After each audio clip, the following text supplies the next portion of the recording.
Wow, it's good to be here. It's good to be here. I want to celebrate you all for joining me today. This is the Wealthy Business Summit 1.0, and I must tell you the truth. It's really been challenging. Here I am in my house, broadcasting live to every part of the world. Today we are going to today, or sorry, in this summit, we are going to be having a swell time together.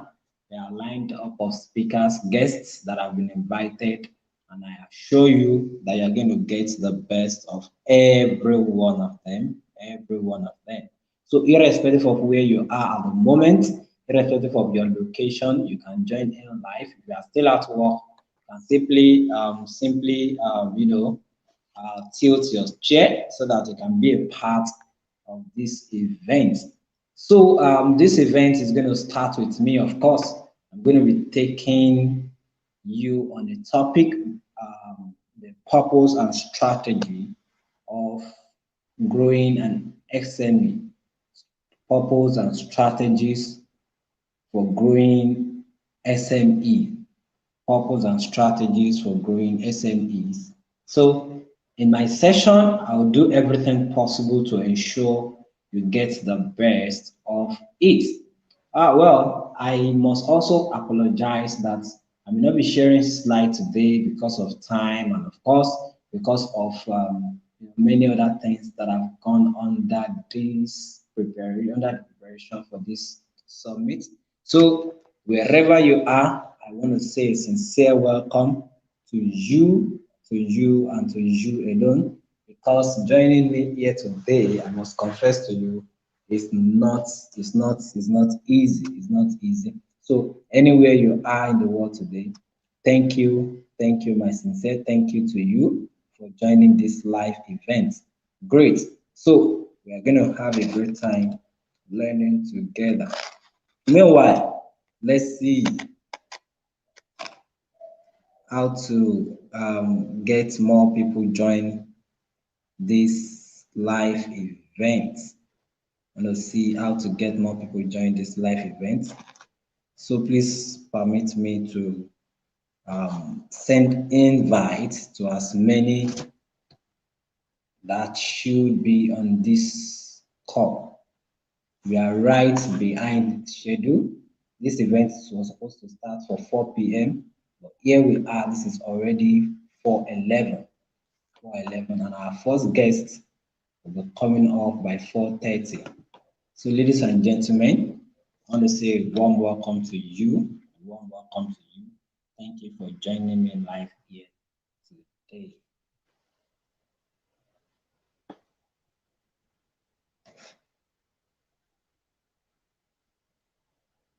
Okay, so I'm trying to, get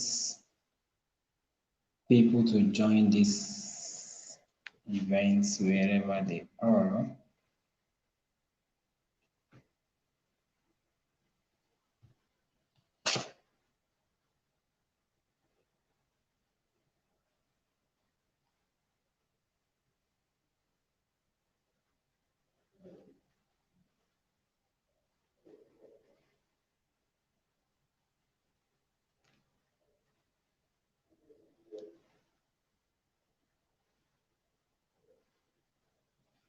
Okay, so like I said, I'll be taking you on the topic purpose and strategies for growing SME. So please permit my session to come up tomorrow because of this speech that we are experiencing. We are in this part of the world. Yes, it is not an excuse, but then we have to make sure that we don't allow the environment to tie us down.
Permit me to share the link with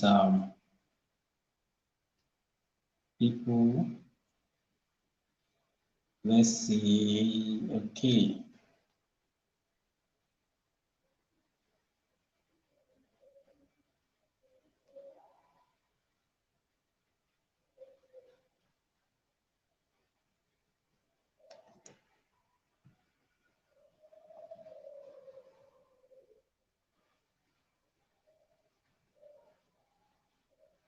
Okay, so I really must apologize if you are just joining wherever you are in the world. If you are just joining this event here today, I really must apologize for the delay. Seriously, it was one thing I was planning for, then another thing happened. Okay, so great, guys. This is Wealthy Business Summit 1.0. Wealthy Business Summit 1.0. And I want to believe that you are live here on this summit to get the best of it. Okay. So by 4:30 p.m., I'll be bringing the first guest able to hold again because of the delay that we have had already. So the first guest will be coming here by 4:30 p.m. By 4:30 p.m.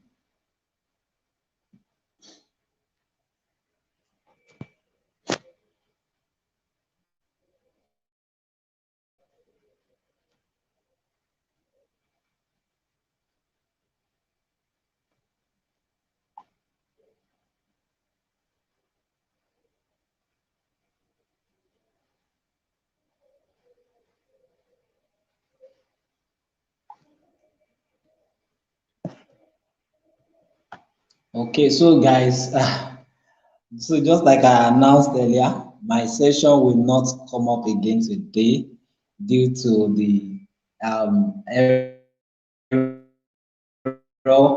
the transition we have had, the error in transition that we have had since this event started. So please, the first guest will be coming up by 4:30. So please, let's take our session. We'll take our session. My session will hold till tomorrow. So please, if you can hear me, do let me know in the comments box. I want to be sure that people can actually hear me. So let's prepare. Let's just use this, opportunity, this period to prepare for the guests that will be coming today. We are going to be having the only female, the only mighty female, mighty woman on the list of the guests that I have invited for the Wealthy Business Summit. So, guys, her name is Tamuno-Imiebam Abraham. Tamuno-Imiebam Abraham. She'll be joining us all the way from Kaduna. Oh, Imiebam is, a techie person, and so she will be teaching us today on strategies, that visibility strategies for growing SME. So, if whatever business you are doing, irrespective of the business you are doing, I want you to be, very attentive to today's session. I assure you, you are going to learn greatly from our session. So please, just like I apologized earlier, my session will not hold again due to the break in transmission we have had. Meanwhile, I would like to, relate with every business person that is on this call today, that is here at the Summit 2021. I want to ask, please drop in the comment box, what business do you do? Let's get to know ourselves. Let's get to know ourselves. What business do you do? Let me know the industry where you play in. The industry where you play in. What business do you do? What business do you do? Let's get to meet ourselves this way. So in the comment box, I'll be waiting to hear from you what business you do. So while we are waiting for 4:30 for our guests to join, I would also be expecting your responses in the comment box, wanting to know the kind of business you do. Don't worry, I'll see the comment from my end here. So let me see in the comment box what business you do, And of course, I'll be very, very excited to mention your name as I see it appear here. I'll be excited to mention your name and also to see the kind of business that you do. So while I'm waiting for that, and we are also waiting for 4:30 p.m. for our guests to join, I also want to, assure you that in this conference, in this summit, we are going to just have the best of times. There are loads of information that have been prepared to, be released for free, The truth is this: every guest that have been invited for this summit are all experts in their own field. I must tell you, that's the truth that you didn't pay for, of course. They are experts in their field. Tamuno will be joining us today. She's the CEO of Cloud 10 Tech Hub, all the way from Kaduna State. And she'll be talking to us on visibility strategies for growing SME. She's an expert. She's very good at what she's doing. And I'm sure by the time our session starts, you're going to get to know that yourself. Then, of course, today too, we'll be having a barrister all the way from Abuja, His name is Oboh Joseph. Oboh Joseph will be joining us from Abuja. He's an expert. Of course, I don't have to tell you that a barrister or a lawyer is an expert in what he does. So, guys, today we are going to have a short time together. Should I make a confession to you right now? I'm in my house and I'm running generator, and the funniest thing, the generator just tripped off. Okay, so I don't want to allow that to distract, of course, because I have guests waiting to be taught here, waiting to learn one of the things so they can grow their businesses. And I also want to take your presence here for granted. Okay, great. I'm seeing a comment here already. God's Own TV. He said he's into nursing agency. That's great, nursing agency. So please, guys, permit me to get the generator up so that we don't have to. So that we don't have to.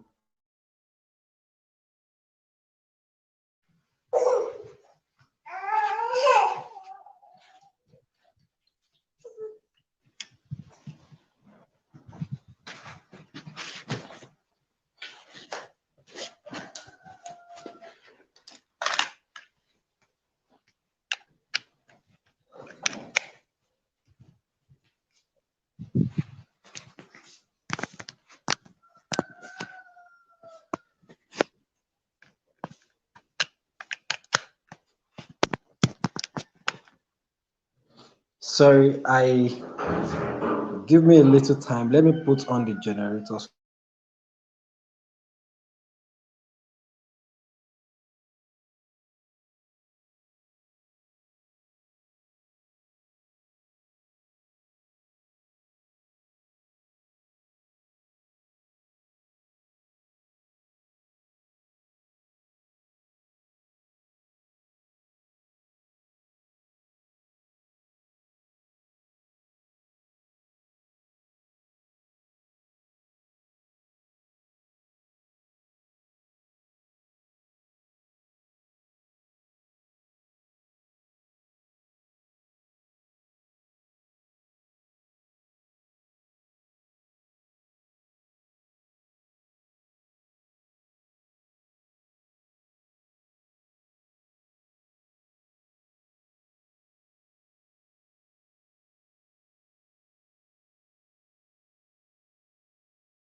Guys, I'm so very, very sorry. Just like I said earlier, I am at home and the generator just tripped off.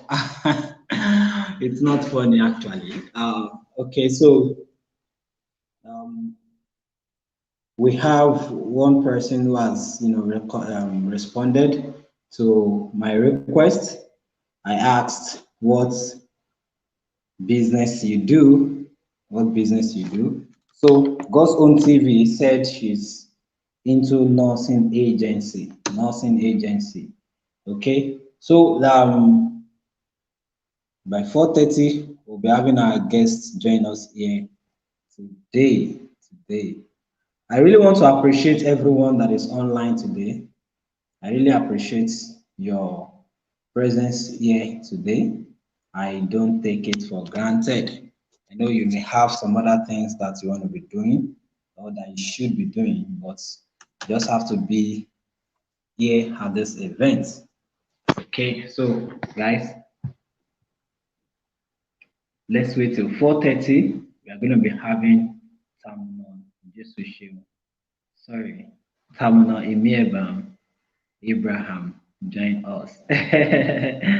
She will be joining us from Kaduna.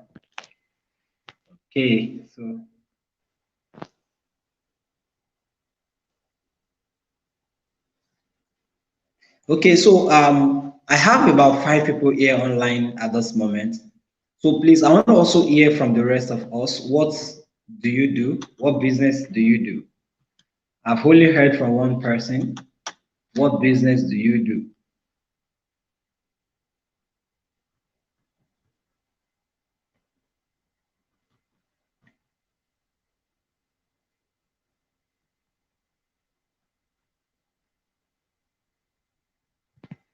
I'm waiting. I actually want to hear from you.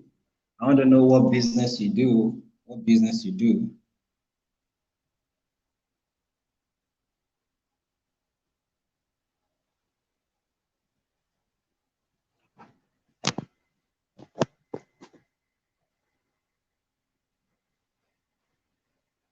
Okay, so guys, so I'm so excited that you are here today joining us wherever you are.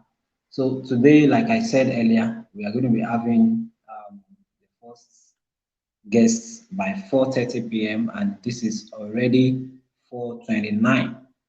It's 4:29. So once she come up, I may I may have to put off my camera so that I can quickly get some things done here also. But we are not leaving until we have today's event. So we have two guests today. We have Tamuno-Imiebam Abraham, all the way from Kaduna, and we're also having Oboh Joseph, all the way from Abuja. So Oboh Joseph will be teaching on how to structure your business. If you have businesses that you run, you have so many things you do, but you don't get to know how to structure the things you do.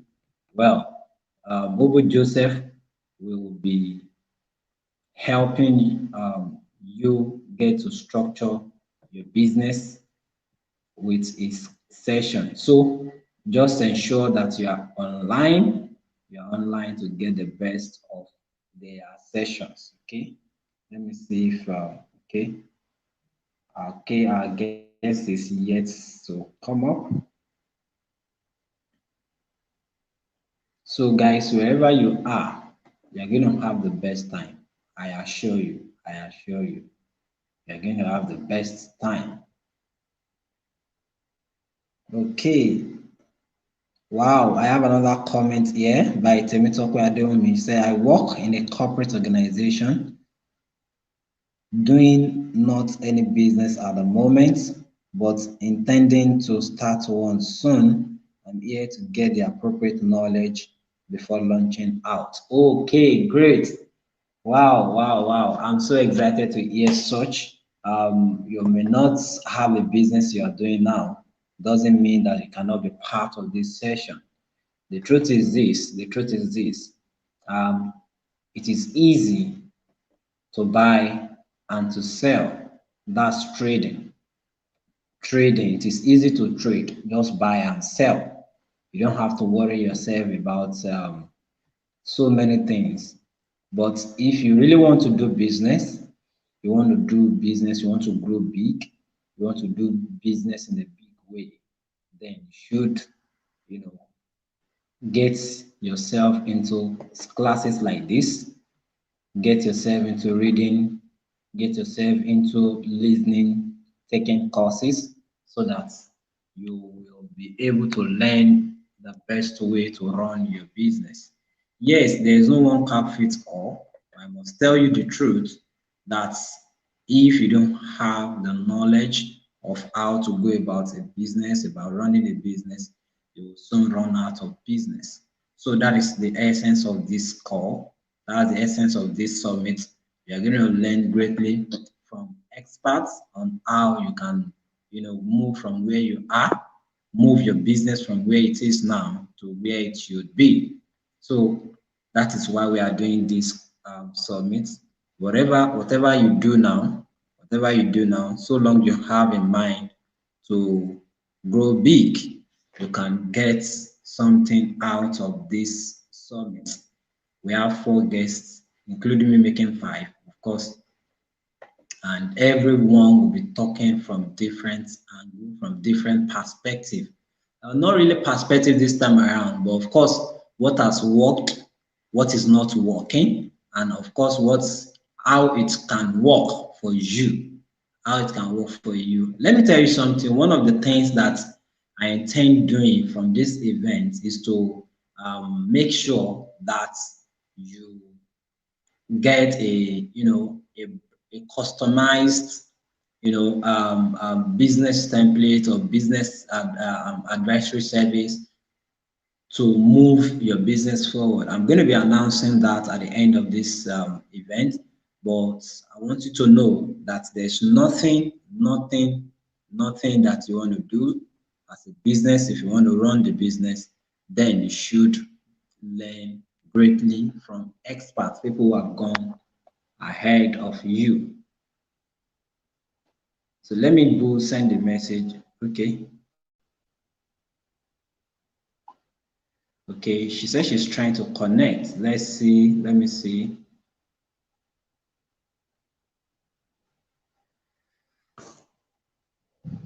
Okay, so I have her here already.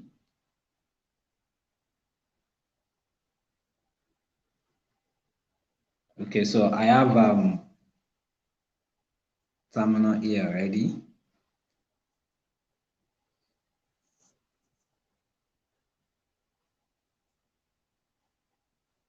So guys, allow me to bring her up here so that she can pick or take the session forward from here.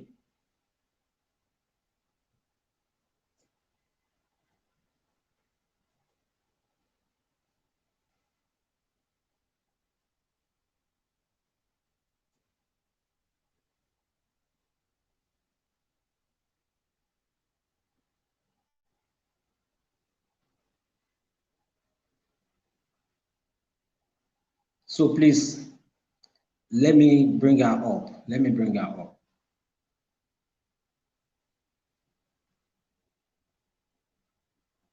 Okay, so, okay, great. Wow. Wow, wow, wow. It's great to have you. Good afternoon, all the way from Kaduna.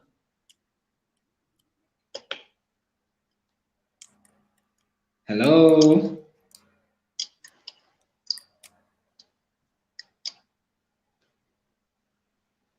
Hello, can you hear me?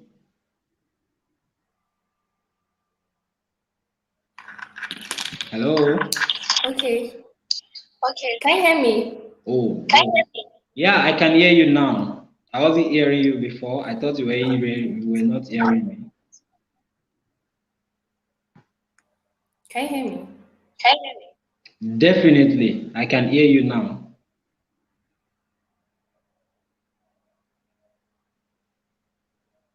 Hello, can you hear me? Okay, you know what? Let me be sure you can hear me because if you can hear me, I must tell you I can hear you very well, loud and clear.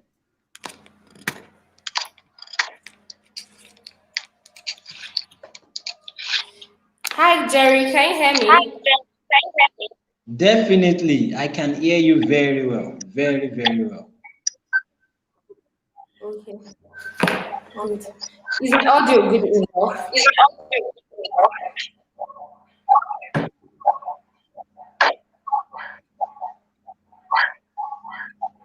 Hello, can you, I hope you can hear me now, right? Yes, I can hear you now. Oh, great, great. Let me first say something before I allow you take over this session.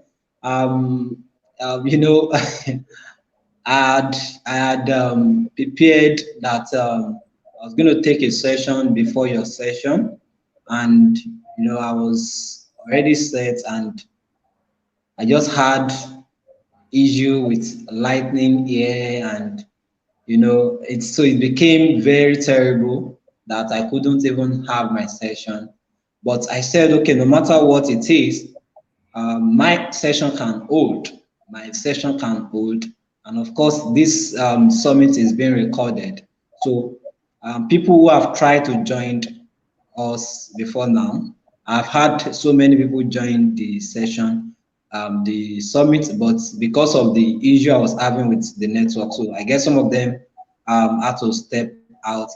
So I will send a broadcast after I hand over to you so that we can have more people join your session. So I must confess that I'm so excited to see you. I'm so excited to have you on this summit. And I've also promised the people who are also on this summit that they're going to learn greatly from you. I told everyone that you're an expert in what you do. I've told everyone what you're into. I told them you are the founder of Cloud 10 Tech Hub, and you you know what you do very well. So just like I said, our guest today will be taking or talking to us on visibility strategies for growing SMEs. So please, I will hand over to you so that I can do the broadcast for people to join your session. Okay, thank you so much for coming.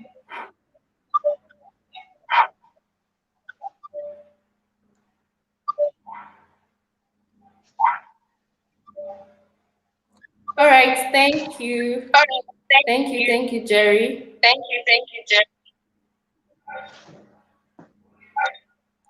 I'm so honored to be part of the summit, and I really appreciate you for inviting me.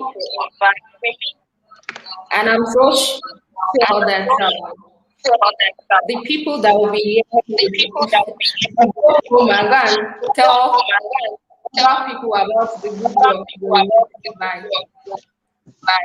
I don't know if you can see my screen.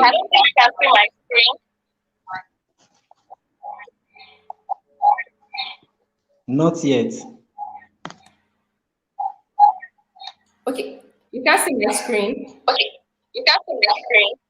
No, we can't for now. Let me excuse myself here so that we can see your screen. Okay. Actually, no, the reason I've seen now you should be able to see. Okay, can you see now? Yeah, I can see it from my end here. Yes, yes, we can see it now. We can see it here now.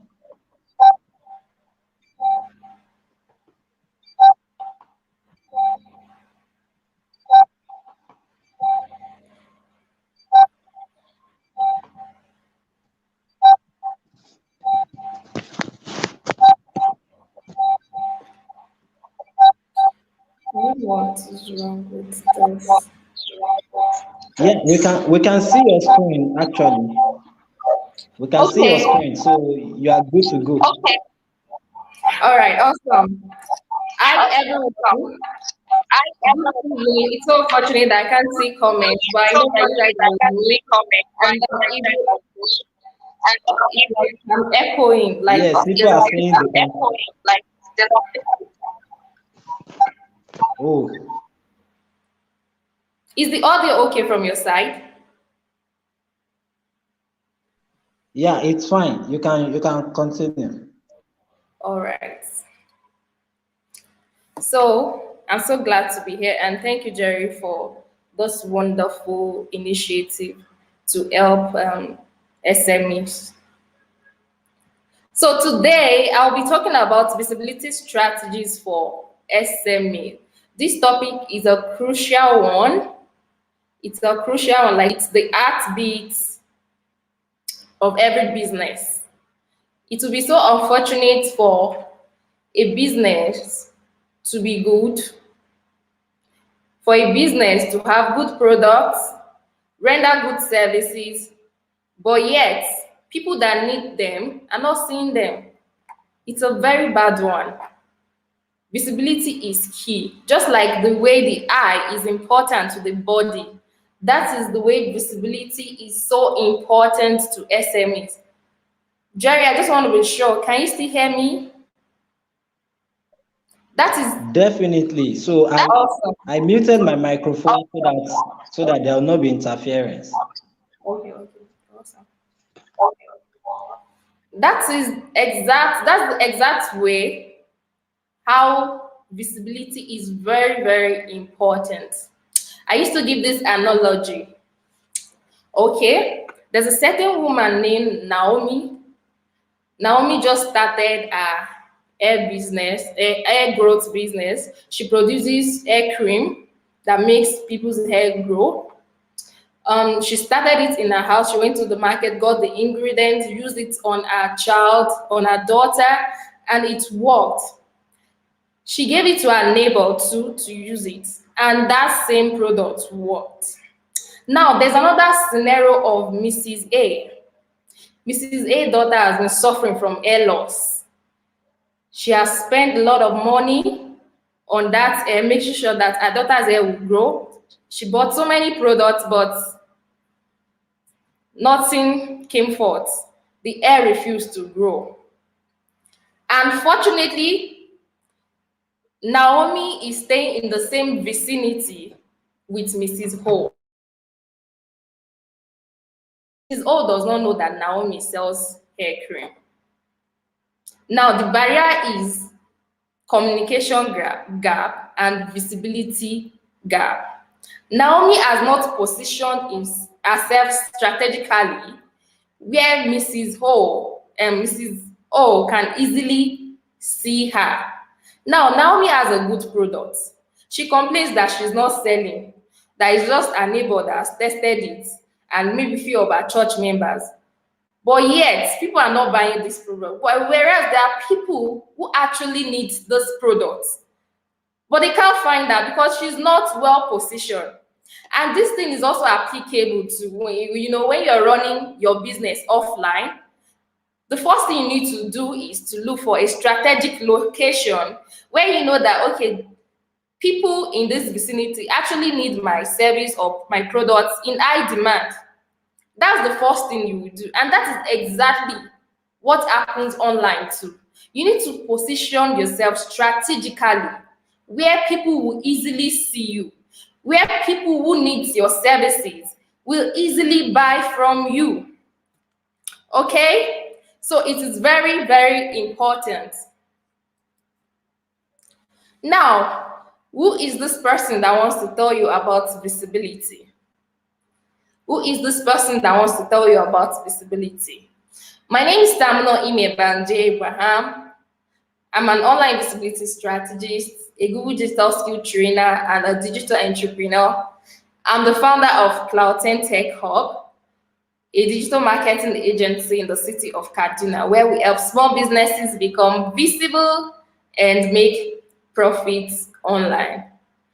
Also, I'm an intentional living freak. I love to see people live intentionally. So I'm so obsessed about seeing youth, especially youth, live intentionally.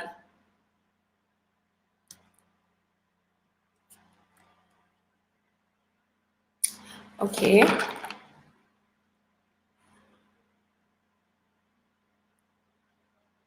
I'm sorry. There's a disconnect here. I don't know if you can still hear me. Yeah, we can still hear you actually. Okay. I think I have to use this alternative.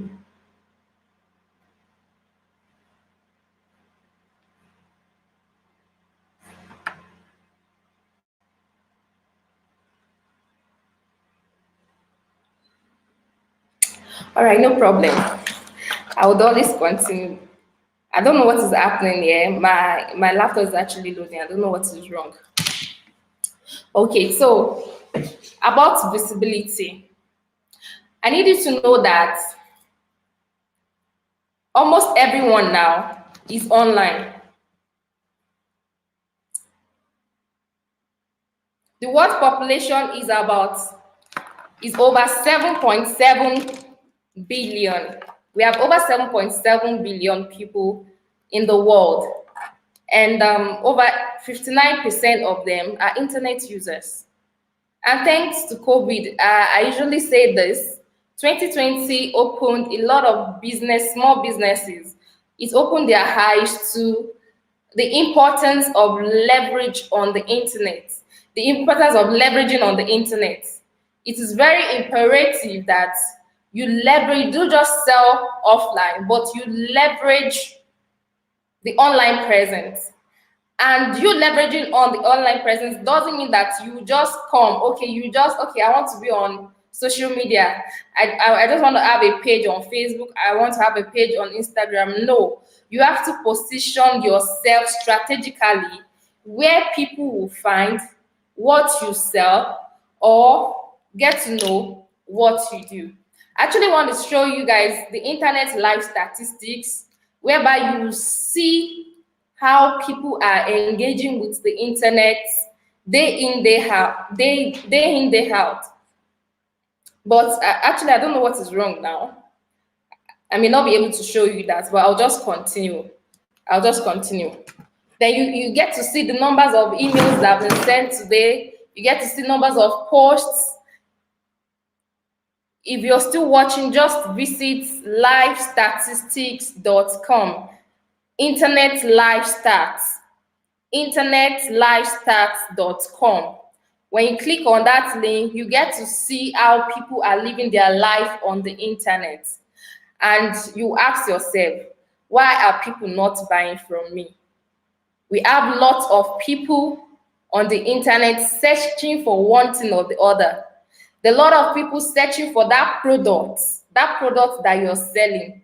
But because they are not positioned strategically, because they are not seeing you, they cannot buy from you. So when you visit the internet life statistics, you see how people are living their life on the internet.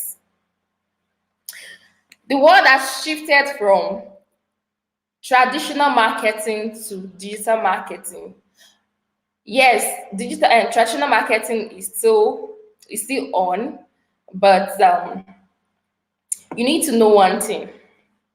I wish I'm interacting with you guys so that I can see your comments, but unfortunately, I can't see your comments. I would have loved to ask this. I will still ask.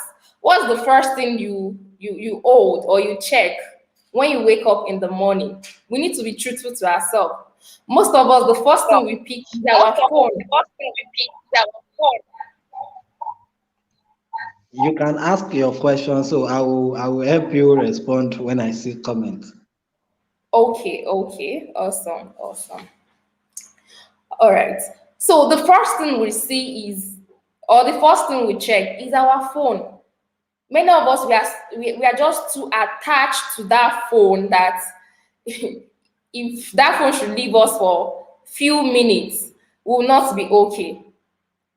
Because you want to see the tweets, you want to see you want to check your WhatsApp, you want to check your email, you want to check people's comments on your post and everything. You want to check people who have ordered for your product. So our life is basically intertwined with our phone. We live more on the internet. Some of you don't even know your neighbors. You only greet them online. So the world has shifted from traditional marketing to digital marketing. And you need to know that marketing is the soul of every business. If you are a small business owner, I will advise you to invest in marketing, invest in visibility. One thing about visibility, if 100 people can know about you, there's probability that 10 out of those 100 will buy from you if they know what you do, if they know what you sell. So you need to invest in marketing. You need to invest in visibility. And this is where many small business owners miss it. They feel they will use, like, okay, let me give this analogy. They will use 1 million naira to buy goods and be looking for digital marketer. They will pay 5,000 naira to run ads for their product of 1 million. My dear, how do you want to get your return on investment? It's never possible. And they go ahead in investing in irrelevant things they are not supposed to reinvest on. You need to know that marketing is the heartbeat of your business. Marketing is the heartbeat of your business, and you need to invest in it. So, what is visibility? What is visibility? There is nothing as bad as having a good product and people who need it don't have access to it because you are not visible. Like I told you earlier, millions of people are searching for what you are doing, for what you're selling. I can remember vividly during COVID that people were saying, oh, there's lockdown and there's this, there's that. That was when we had the highest sale in my company. And what amazed me was like 90%, okay, awesome, good. I think it's better now. Thank you, Holy 90% of the people that reached out to us told us that they found us online when they were searching for who can build a website, who can do digital marketing services, and our website popped out. It's not as if we even run ads to meet them. No. They actually saw us. Why? Because Cloud 10 Tech Hub is visible. And it's not just that we are visible online. We are strategically visible. There are some people that have websites, but their website is dormant. There's no optimization. People cannot search. Now you have a website, and yes, people cannot search for your services and your website will come out. No, that's an error. It's an error. So visibility simply means the ability for people to see you when they need you. The ability for people to see you when they need you. Online visibility is the overall presence of your brand or your business in a general consumer environment. A business can have a great website, like I've said, but how are users expected to find it if it is not visible? Search traffic can only direct so many unique visitors. So there's a difference between you having a website and your website is stagnant, like it's not well optimized, that when people search for your product or your services, it pops out. No. Your website has to be optimized that when people need you, they will find you. That is exactly what visibility is all about. And you can also say visibility is about getting found where there's conversation about you. Now, like I told you, these people, like when we ask them, how did you get to know about us? When they call us, they will tell us that, okay, they found us on the internet. Okay, they were searching on Google and they saw us. Now, they were looking for things that we do. That is why they're able to find us. Conversations that are happening that are needful to your customers, industry, and your business. It means that when people have a problem that needs to be solved and they go online to do their research, your product or services comes up. Now, let me give you another scenario that Trisha Bees, I don't know if you guys know Trisha Bees, she gave a scenario that one day she wanted to make her smoothie, and she needed another flavor. She drove out to the supermarket. She has gotten all the fruit she needed, and when she was about to pay, the POS wasn't working. They told her the POS is faulty. She had to go out, drive out to the nearest, what's it called now? The nearest ATM to withdraw. On getting there, she saw a long queue. She had to wait. She said when it was like when it was getting closer to her turn, the appetite had gone. She didn't go back to the supermarket. She just went straight to her house. On getting to her house, when she was trying to alight from her car, she saw her neighbor, bringing out fruits from her car, taking it in, and she was amazed. Madam, what's happening now? Why are you bringing out all these? What do you want to use all these fruits for? And the woman said, she sells them, and she also make smoothies and juice. And Trisha was amazed that, really? When did you start this? Woman was like, for 2 years. Wow, 2 years? And I don't know. This is somebody that is actually craving to get smoothie, and somebody in her vicinity has the solution to her problem, but she doesn't know why. Because the person has not positioned herself. Probably she doesn't have maybe a small banner outside that shows that, okay, she sells smoothie, or she's not telling her neighbors. Maybe she just drives out in the morning and drive in the evening. She doesn't even tell her neighbor, okay, this is what it's doing. That is exactly what online visibility is all about. You have to keep showing up. You have to keep telling people. People need to see, like they need to know that, okay, this is what you are doing. Some of you come online, you come to Facebook, all you do is sell, sell, sell, sell, sell. You don't even understand the nitty-gritty behind all this social media. We'll talk about that. So why do you need to be visible? Why do you need to be visible? I wish I can ask. Okay, Jerry said I should go ahead with the question. Who wants to make money here? If you are watching me and you want to make money, can you drop your best emoji in the comment section? If you're watching me and you want to make money, let me know.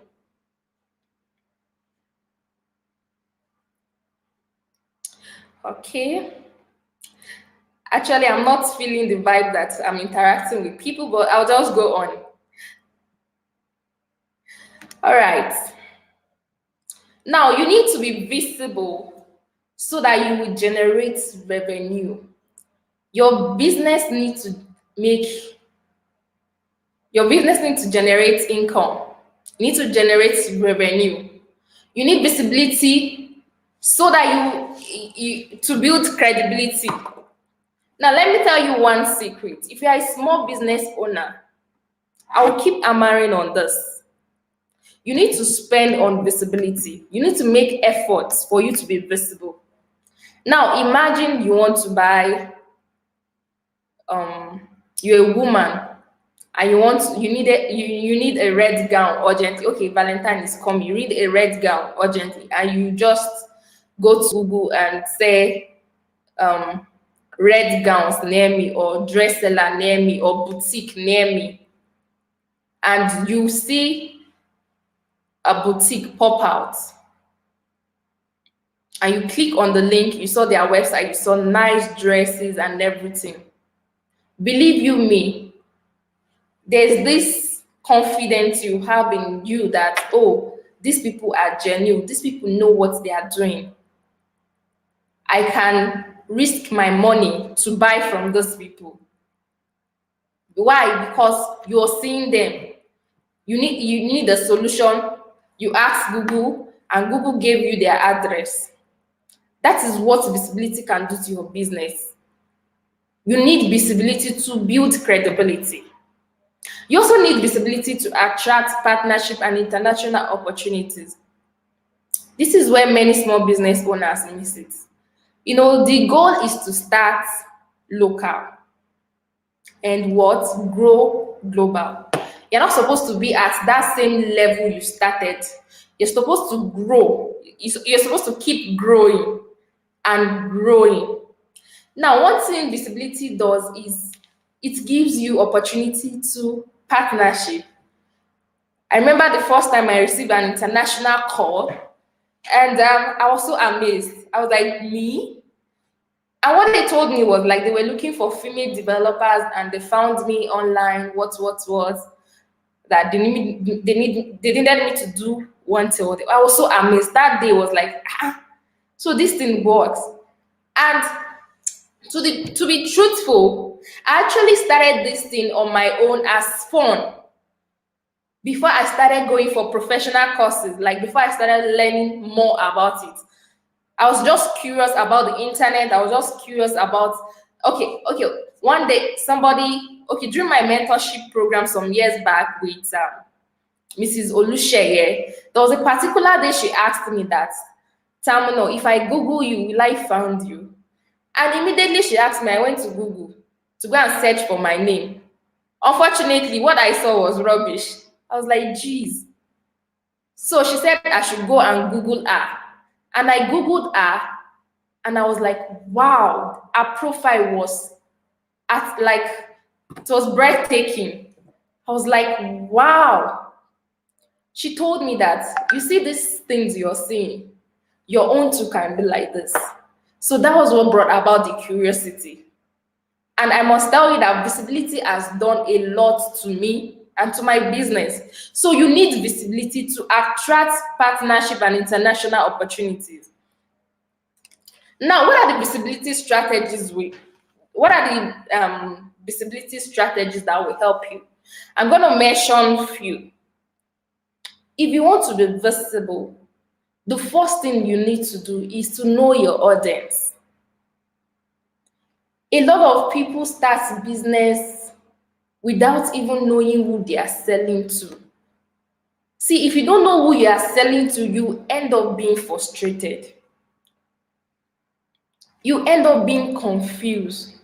It will just be like a wasted energy. Like it's just like when you're selling diaper. Imagine you're selling diaper and you are showing your product to youth, girls within age 12 to maybe teenagers age 12 to 18 or 19. They're not gonna buy from you because they don't need it. They don't have babies. You're showing your diaper to men. If at all they will buy it, maybe it's few that maybe their wife just gave birth that will buy from you. They're not your audience. But when you show your product to mothers, not just mothers, nursing mothers that have children within the ages of 0 to 3 or 4, trust me, you will see the way your business will boom. Why? Because you're showing your product to the right audience. So for you to be visible, you need to understand your audience, know your audience. If you fail to properly know your target audience, none of your marketing will work. Not even your ads, your website content, or your social media. They won't work. And this is where many people miss it when they run ads. People complain to me, their ad is not working, their ad is not working. How will your ad work when you are not targeting the right people? Dear small business owner, if this is one assignment I will give you, try and know your audience. Know your audience. Now, audience identification simply means the ability to clearly identify, attract, find the right audience or customer so that you can put in your message in front of them in the clearest, concise, and compelling way possible to get more leads and sales. Now, one thing about knowing your audience, when you know your audience, you speak the language they understand. Now, I relate more with small business owners. So I come down to their terms. I try as much as possible not to speak in technical languages. Now, when I want to, sell our products, when I want to tell our clients about websites, when I want to explain search engine optimization, I come down to their level. I come down to the way they will understand. I will not go about telling them about black or white SEO. No, I will speak the language, and this is one thing that has helped me and helped my company, because they believe that, oh, it's resonating with them. The words I'm telling, okay, this is what will happen if you have a website. Those words are resonating with them. So when you know your audience, they will feel your message, and they will be able to, engage with you. Now, you need to know who they are, you need to know where they are, you need to know what they do, how they engage, know their demographic, know their traits, their age. This will really help you. It will really help you. So another thing I need to talk about is search engine optimization. But before I talk about that, one thing you need to know is that visibility strategies differ to all businesses. You can't use the strategies you use for a boutique for a caterer. I try as much as possible to, advise my clients differently. I don't give them the same strategies. I look into your business, and I look out to what will work for you. And when you try it, you will surely turn back. Just 2 days ago, one of my clients in Ghana, she was thanking me, like she was really thanking me that, and what did I do for her? Just Google my business. I helped her list her business on Google, and she was like, she has been receiving calls that she doesn't even know where they saw her number and everything, that she now remember that, I did something, oh, that she has been receiving calls for all that. Now, the basic thing I want to say is the main strategies that work for all businesses is having a website. Like, every business needs a website. Your website is like your online office. And not just having a website, because this is where many people miss it. You hear people, okay, and someone will build a website of 30,000, 40,000, and yet the website is just 30, dormant. It's not yielding results. You need a website so that people will be able to see you when they are searching for your products. People will be able to see you when they need your products. So it is very important for you to invest in having a website. It is very important for you to invest in having a website. So that is the basic strategy for any kind of business, having a website. That's a basic visibility strategy for any kind of business, having a website. Now, when you have a website, you need to optimize. Search engine optimization. Now, search engine optimization is just like, the ability for people to easily see you when they are searching for you. Now, for this to happen, you need to do your keyword research. You need to do a keyword research. You can use Google Keyword Planner to do this. Do on-page optimization. Well, this is more technical. When you do your on-page optimization, it will help people, it will help your website to easily rank when people are looking for you. Also, invest in pay-per-click. Pay-per-click advertising is actually a broad term that covers any type of digital marketing, where people pay for every user who click on an ad. Now, when you run ads with Google AdWords, when you run your ad, you might have come across maybe you're searching for something online and you see another link below. Once you click on that link, the user of that link, they get to deduct money from his or her account. So pay-per-click is when people click on your ad. It's just like, it's a form of PPC advertising called paid search. Facebook ads are another form of PPC. When people click on your ads, your money is deducted. That's pay-per-click.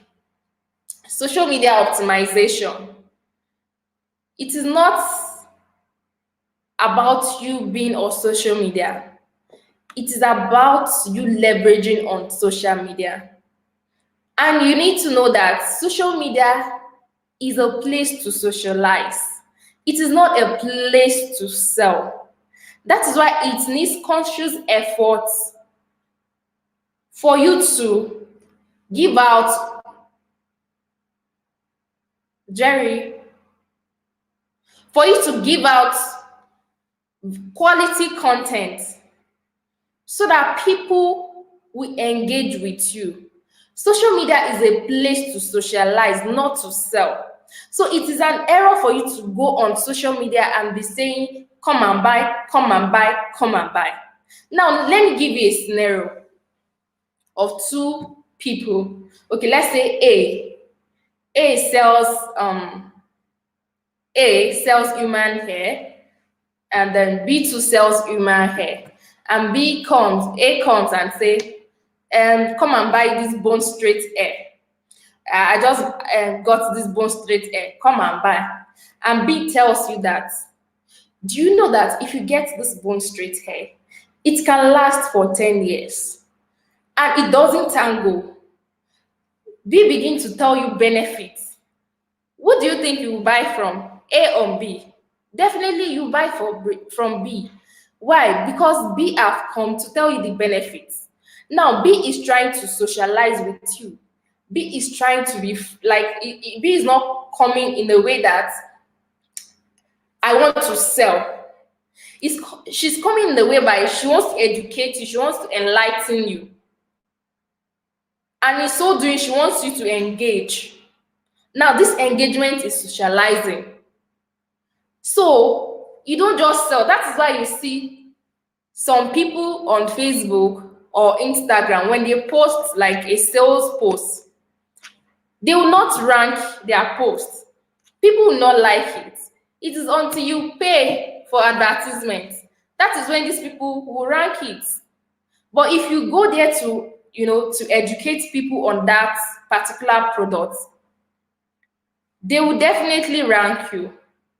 So social media optimization is essentially using social media as a catalyst to grow your business online. And this happens when you optimize your bio. Your bio is the first thing people will see when they open your account, your page. And it has to be concise, straightforward. What do? I help small businesses become visible and make profits online. Simple. Now for Instagram, let me talk about Instagram, social media now.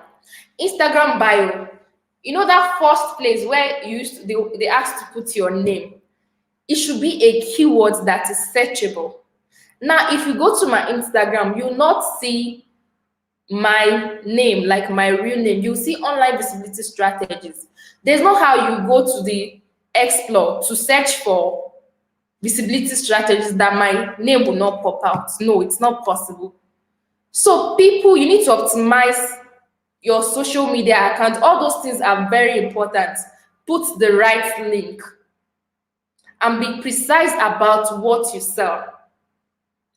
And put out the right content. Content is king. Content is king, and you have to be consistent. You have to be consistent with your content. Now, this is the way social media work. Volume and quality. Okay, let me just say quality comes over quantity. It's not about the numbers of posts. It's about how valuable the post is. And now the mistake many people make is they go check when they are checking their insights. For example, on Instagram, when they're checking their insights, they are looking at the numbers of likes. They are looking at the numbers of comments, when they are supposed to be looking at the numbers of reach, engagement. How many people saw my posts? How many people engaged? How many people click on my link? Those are the things you need to be checking, not the numbers of like. There's some people that no matter what, they need your product, so they will not like it, but they will see it and engage. So it is very important for you to optimize your social media. When you optimize your social media, you'll be more visible. Social media advertising too is very important. That is running ads with social media, Facebook ads, Instagram, Google ads, YouTube ads. The more you run ads, there are different kinds of ads. It could be a brand. You can run an ad for brand awareness, for conversion, now for sales. I tell people, don't boost your posts. You only boost posts for awareness, like you want more people to see your content. That is when you boost your posts. These days social media algorithm is reducing the numbers of people that see your content. Like less than 10% of your followers see your content. So in order for more people to see your content, you use the boost button. But if you want to run an ad to make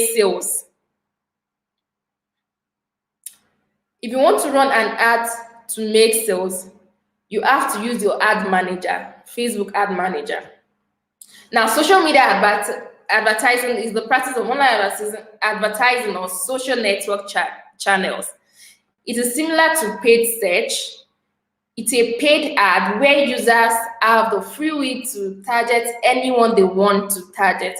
And one good thing about social media advertising is that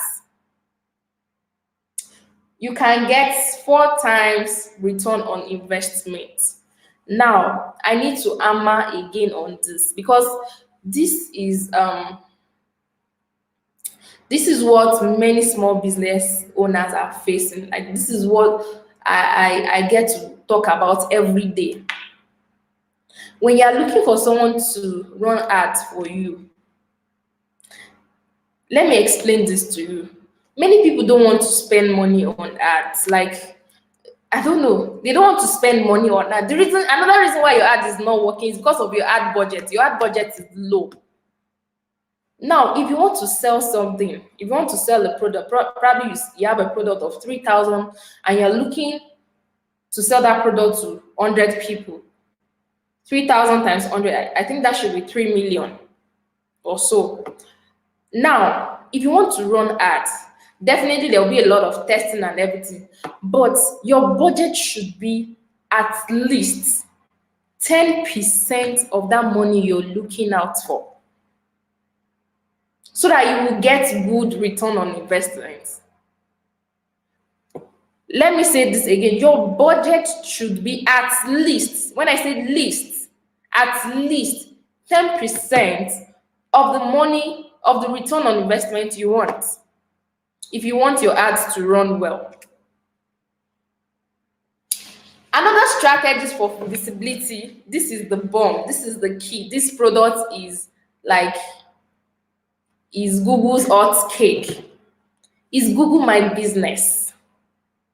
Now, Google My Business is a free and easy to use tool for businesses and organizations to manage their online presence across Google, including search and map.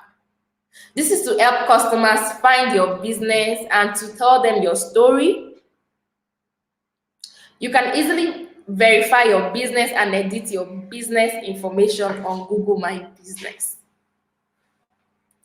If you cannot afford a professional website, you can afford to be listed on Google. Your business can afford to be listed on Google. Now, benefit of Google My Business: when people search for you and that store, that interface, Google My Business interface, the store whereby you have your website, your call icon and everything, your business profile, when it pops out, there's this credibility, there's this assurance that, okay, when I buy from this person, my money will be worthwhile.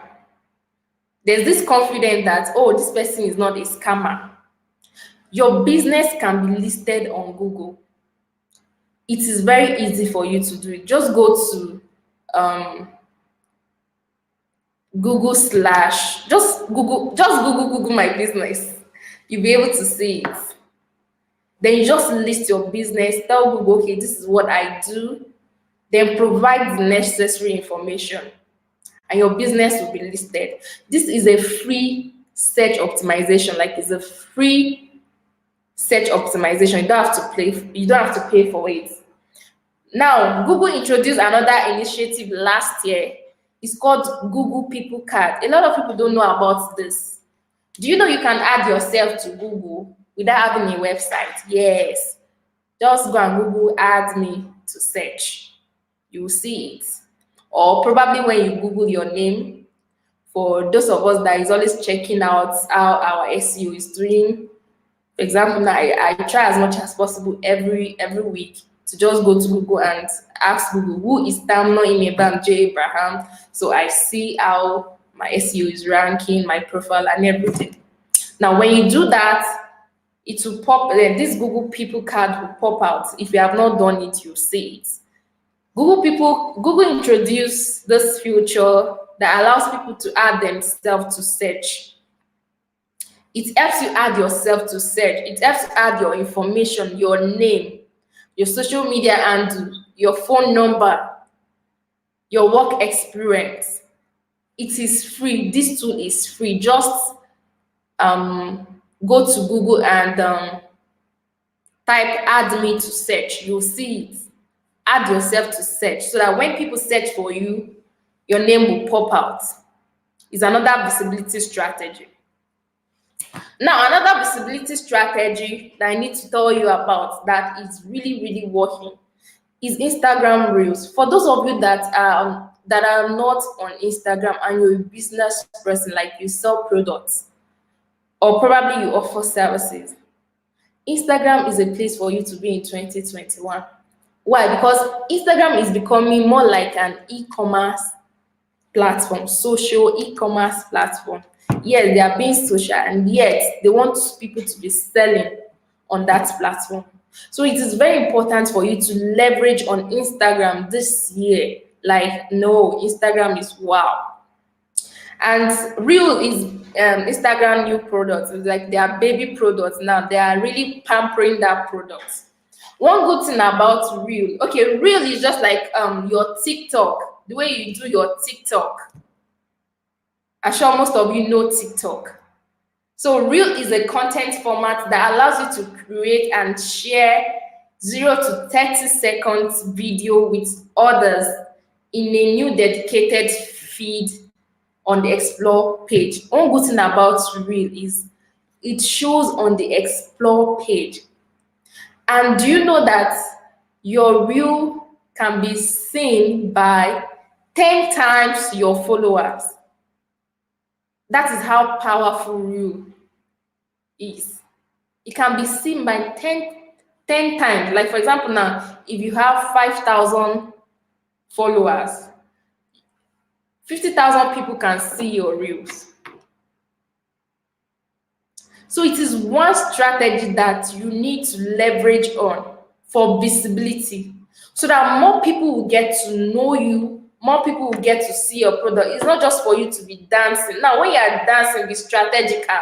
You just don't have to dance, but be strategical. Give a message, send a message. So that when people are seeing, because most of the people that will be seeing your Reels are not your followers. Because this is on the Explore page. Yes, your followers will see it, but more of the people that will see it are not your followers. Why? Because it's on the Explore page. So they can just be scrolling through Reels and your Reel comes out. And one thing you need to know about Reel is you need to engage. The more people engage with your Reel, the more Instagram shows it to more people. So you have to create good content with your Reels. Reels give awesome visibility. Reel gives awesome visibility. So this is where I will stop for today. When you try out all those things that I have said this evening, you will see how visible your business will be. You'll be amazed. You'll be amazed by how people will be calling you. The good thing is for you to be, that joy when you are just sitting, like you are just sitting there, you are relaxed, and somebody call you. Please, I need you to do a website. I saw your website, and we see that you can do this website, what. We need to do this project. Okay, can you send us your proposal? Before you know it, the deal is signed. Please, I want to buy this so thing. You sell this clothes, I want to buy it. I want to buy this makeup. You know, that's the joy of visibility. People will just be calling you from anywhere in the world if you do it strategically. So, any question before I conclude? Wow, I've exceeded my time. Jerry, are you still here? Okay. Yeah, I'm still here. I'm still here. Actually, I think People are just enjoying the session, and so. so Unfortunately, I I'm did not seeing also want to the just end, okay. of So, course, of course. any Okay, question? so we should take questions now. Let's take Yes. questions. Please, if you have question, kindly drop it in the comment box so that we can quickly take question. Our second guest for today is already waiting. So if you have question, please drop it in the comment box so that we can quickly take your question.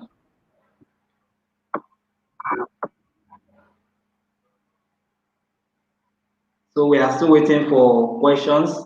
Um, Okay, so while we are waiting for people to ask their questions, you have mentioned so many things today, and I feel somebody somewhere will be feeling, wow, how can I just get started with all these things that are mentioned in this, summit? So, do you have any product or any? How can you help people get visible? How can you help businesses become visible online? I know that's what you do as a business. I mean for business, but then it will still be good to hear from you how you can really help people get online to become Okay. visible so that I can make more sales. Okay. There are so many ways. There are so many ways. There are so many ways. But basically, we have a product now. We call it Smart Business Package Products, whereby we help people to list their business on Google, and we create some flyers for them, logo and everything. We help them list their business, and the package goes for 100K. But we're actually running a promo, so the package is 20K now. And also, we have our website services, our social media management service. Also, you can book a strategy, one-on-one strategy with me, whereby I will look into your business and see how you can be visible. I must tell you, there have been a lot of testimonies that is wowing me myself. There have been a lot of testimonies from people, and it really works. This thing works. It's just that you have to you have to invest in it.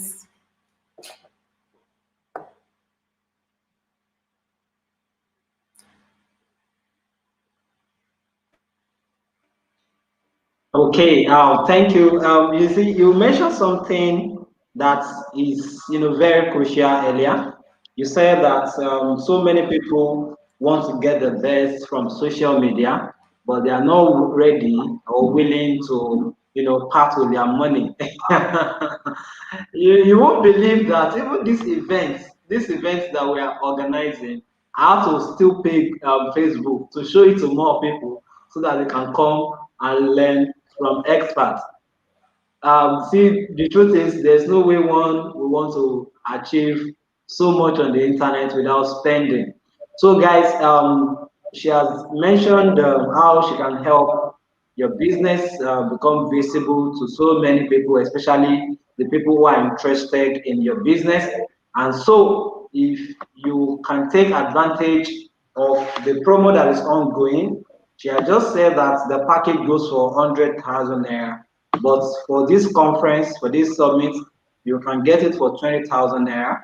So, and of course, I'll still be doing more of this announcement later. So, There's no question here in the comments box, so I want to believe that people understood everything that have been said. That's Really? that's um, that's the meaning. I mean, that's the meaning of no comments, no questions.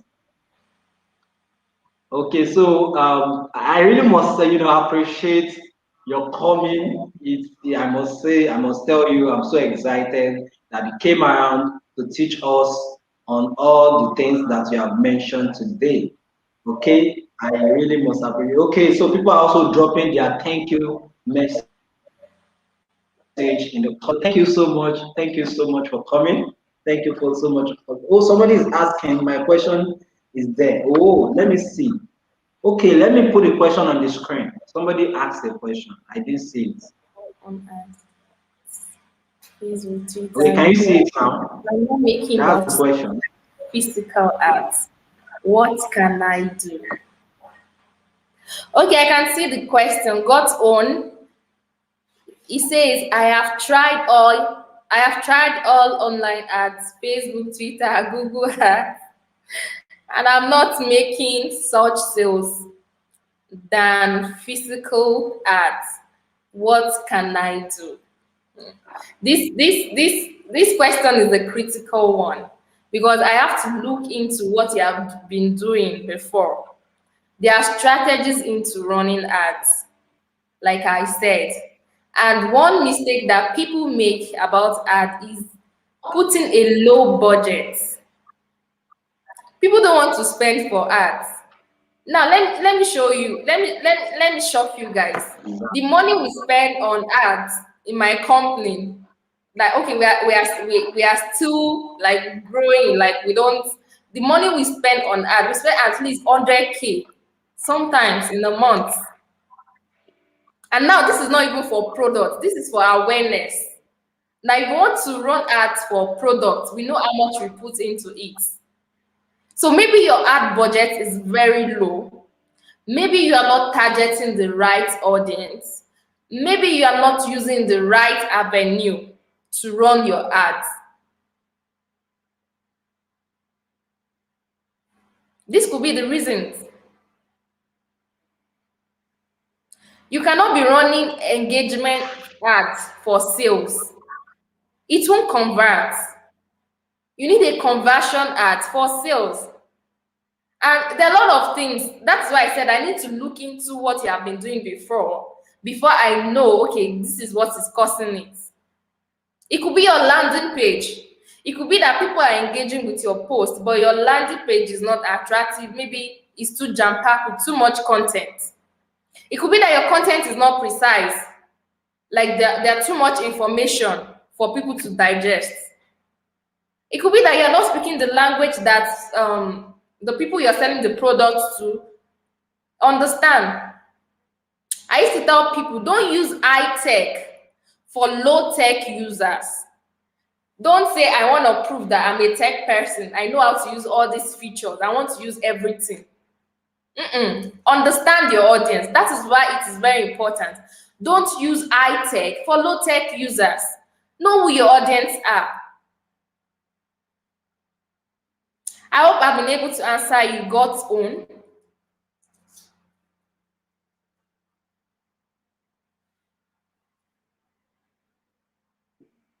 Wow, thank you. I want to believe that she got the best from Is the it true? response you just gave. Okay, let me see if there is any other question. Okay, so she said thank you. She said thank you, ma. That means that you really answered that question. So thank you so much. Thank you so much. And I will join everyone also in the comment section, comment box, saying thank you. To say thank you for teaching us this evening in this summit. We've really enjoyed your session, So it's and like we you hope stopped to my contact slide. you. What did you say? It's like you stopped my slide. I can't actually. Okay. No, I didn't stop it. Okay, I didn't stop it. I just I Okay. just changed the slide. Okay, so to contact you, our guests, you can check the screen for a detail. All right. So, in conclusion, I'll just conclude by telling you guys that being seen is making more sales. When you're being seen, people will engage with you. Now, why do you think that all these big companies spend money on ads? Even Google, even Google itself, they are running ads on Facebook. Why do you think they spend money on ads? Because they believe that I told you that about 69% or so of the world population is on the internet. We still have more than 40%. So they are running ads to reach more people. It will be so unfortunate as a small business owner, you are not making noise about what you sell. Let people know. Don't assume that people know what you are doing.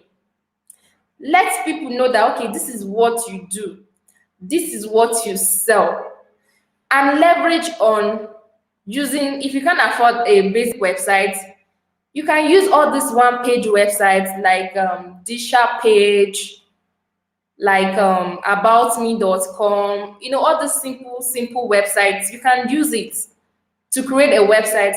And when you're making use of the social media, make use of the features, new features that comes. Try and make sure that you're using it to promote your business. It works because they want more people to use that feature. That's why they are introducing it.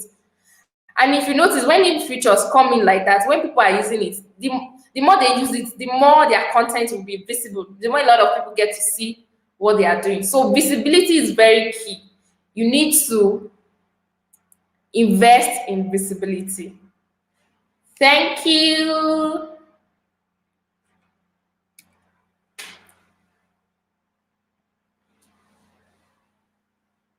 Wow, wow, wow.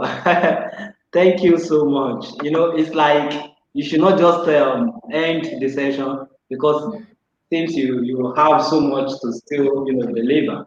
But of course, people, it is not in much words, it is in much action. Action. The action we Yeah. take will go a long way. Yeah, will go a long way in helping us move forward. Just like I said, this is the Wealthy Business Summit, and it is our intention that your business will from here move forward.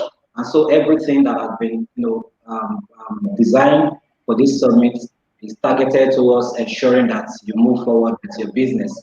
So thank you so much, Tamuno-Imiebam Abraham. Thank you for coming. Thank you for coming. Really Thank you. enjoyed your session. Thank you so And just much, like I said Derek. earlier, we hope to I hope to reach out to you very, very shortly again. And of course, my people have also, taken your contact. So some of them will reach out to you very shortly. So thank you. You can now, leave so that I can attend to other things. So All right. thank you, Thank you everyone. so We have much. guests. Thank you. We have our guest for the next session is already waiting honestly to be part of this session. And like I said from the beginning, he's going to be taking us, he's going to be talking to us on how to structure your business. Now, let me tell you the reason why this session is very, very important. Um, I couldn't take my session, so that's why I was unable to mention this. But listen to me, there are so many people, young people especially, into business and businesses. Let me call it businesses. They buy and they sell. They hustle. That is the word that people use. They hustle, and so because of that, they do so many things. Another word for that I can use for hustling is that they freelance, so they can sell so many things at the same time. But from this conference, I want to ensure that if you can begin to see your business as a business, and then begin to see how, of course, see how to structure the business. Then you begin to, achieve what you have set out to achieve. Tomorrow, I hope that I'm going to be taking my session so that I can tell to you more on the things that I've mentioned. So I'm going to be talking largely on how to structure your business. And like I said earlier, we have a barrister in the house all the way from Abuja, the founder Wow. of Nigeria Company, Mr. Joseph Oboh. It's great to have you this evening. Thank you so much for honoring our invitation. Thank you so Thank very you much. very for having me. Thank you for having me. Thank you, Lord. Okay, so we've just had our first session by Okay. Tamuno-Imiebam Abraham, all the way from Kaduna, and now your session. And so everyone on this call are already waiting to hear from you on how to structure business and, of course, every other thing you want us to know. So do you have your slide? Well, Is your I'm slide not. ready? I'm not on the show with a slide. I'm sorry about that. I'm just. Oh, What I want to talk about is basically what is already in the public domain, but I would just like to throw some light on some few issues that I feel is important for people to be aware of. okay, it's great. It's great. So from here, I'm going to be handing over to you to take your session. Thank Uh, you. Thank you very much. Can I go ahead? Oh, definitely. Go ahead, please. Do I have a time limit? How many minutes do I have? Okay, let me see. Shoot for the next 30 minutes. Okay, that's fine. Let's see. Let's see what we can do in 30 minutes time. Yeah. Thank you, everyone. Thank you, our viewers out there. It's an awesome pleasure to be in front of you once again.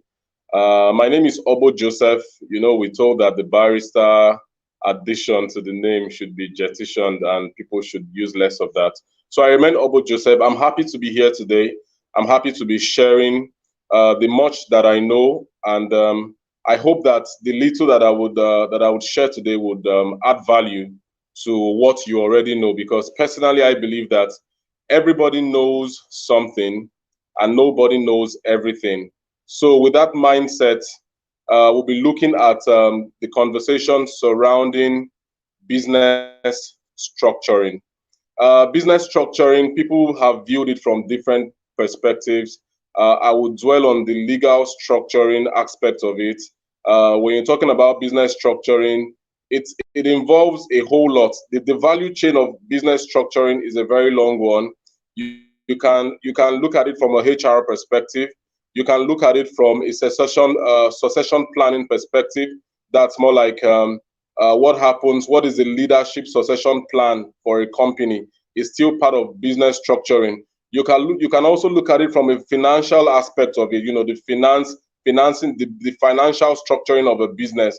So there are different ways you can actually look at business structuring in Nigeria and of course across the world. So basically, I've started this talk by 5:43.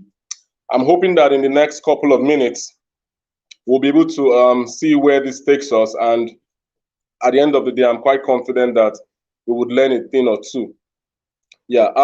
I've heard time and time again when people talk about business structuring in Nigeria, they think of business name, they think of a limited liability company.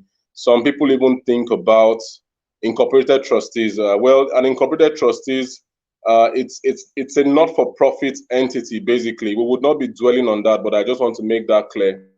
You use that particular structure when you are thinking about doing things for humanity. You want to bring water to a community that lacks water. You're thinking of an incorporated trustees. You want to provide education for the girl child. You want to kick polio out of Nigeria. You want to provide skills development from a perspective of doing it to make people's lives to be better. You are thinking about the family. You are thinking about religion. You are thinking about socio-economic issues. In fact, issues that do not generate a platform for you to profit from, that's where incorporated trustees actually comes in. It's something that is usually for the betterment of society, basically.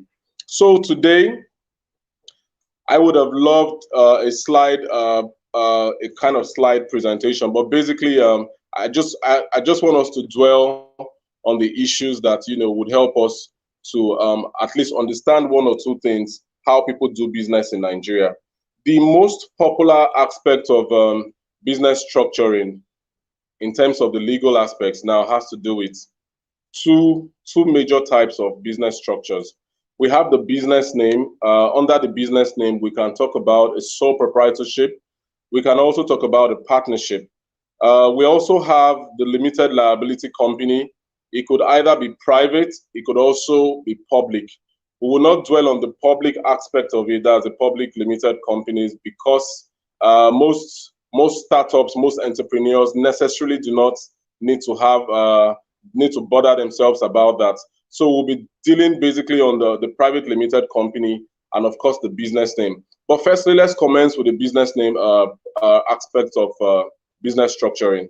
When you think of a vulcanizer, when you think of a cobbler, when you think of a hair accessories sales personnel, when you think of an ice cream shop, when you think about somebody who is selling fruits, when you think about somebody who is selling used clothes, when you think about somebody who is selling like biros, papers, pen, shoe, books, when you think about those kind of businesses that you can wake up in the morning and immediately you don't have to put too many things together before you jumpstart the process and hit the ground running, then you are thinking about a business name registration. I'm not saying that you cannot register these businesses that I've mentioned with a limited liability company.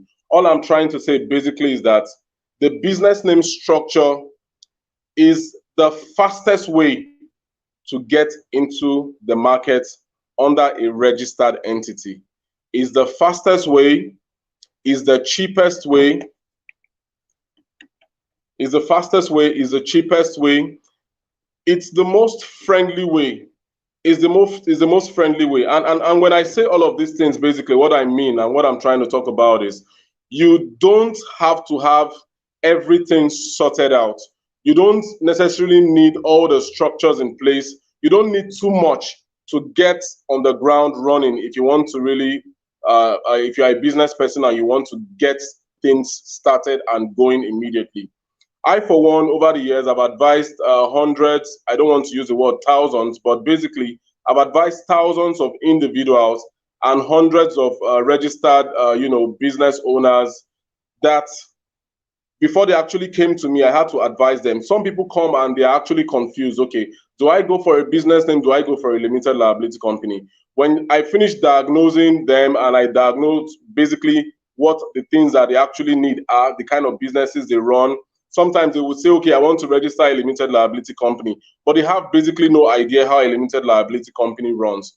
So it's our job basically to ensure that people get the right information so that they can determine the kind of structure that would be necessary for them to get jump started in their businesses.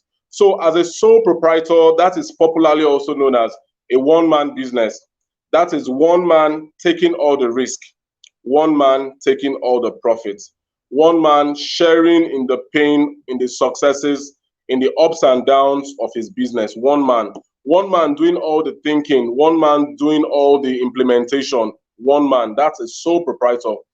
As you can see, it's almost sounding like a very tough job, just from the word go. So when you see a sole proprietor, you see somebody who is taking the risk 100% and taking also the risks, the profits, everything. He's a sole guy. He's the go-to person. In fact, he is the business, and the business is him. That's a sole proprietor.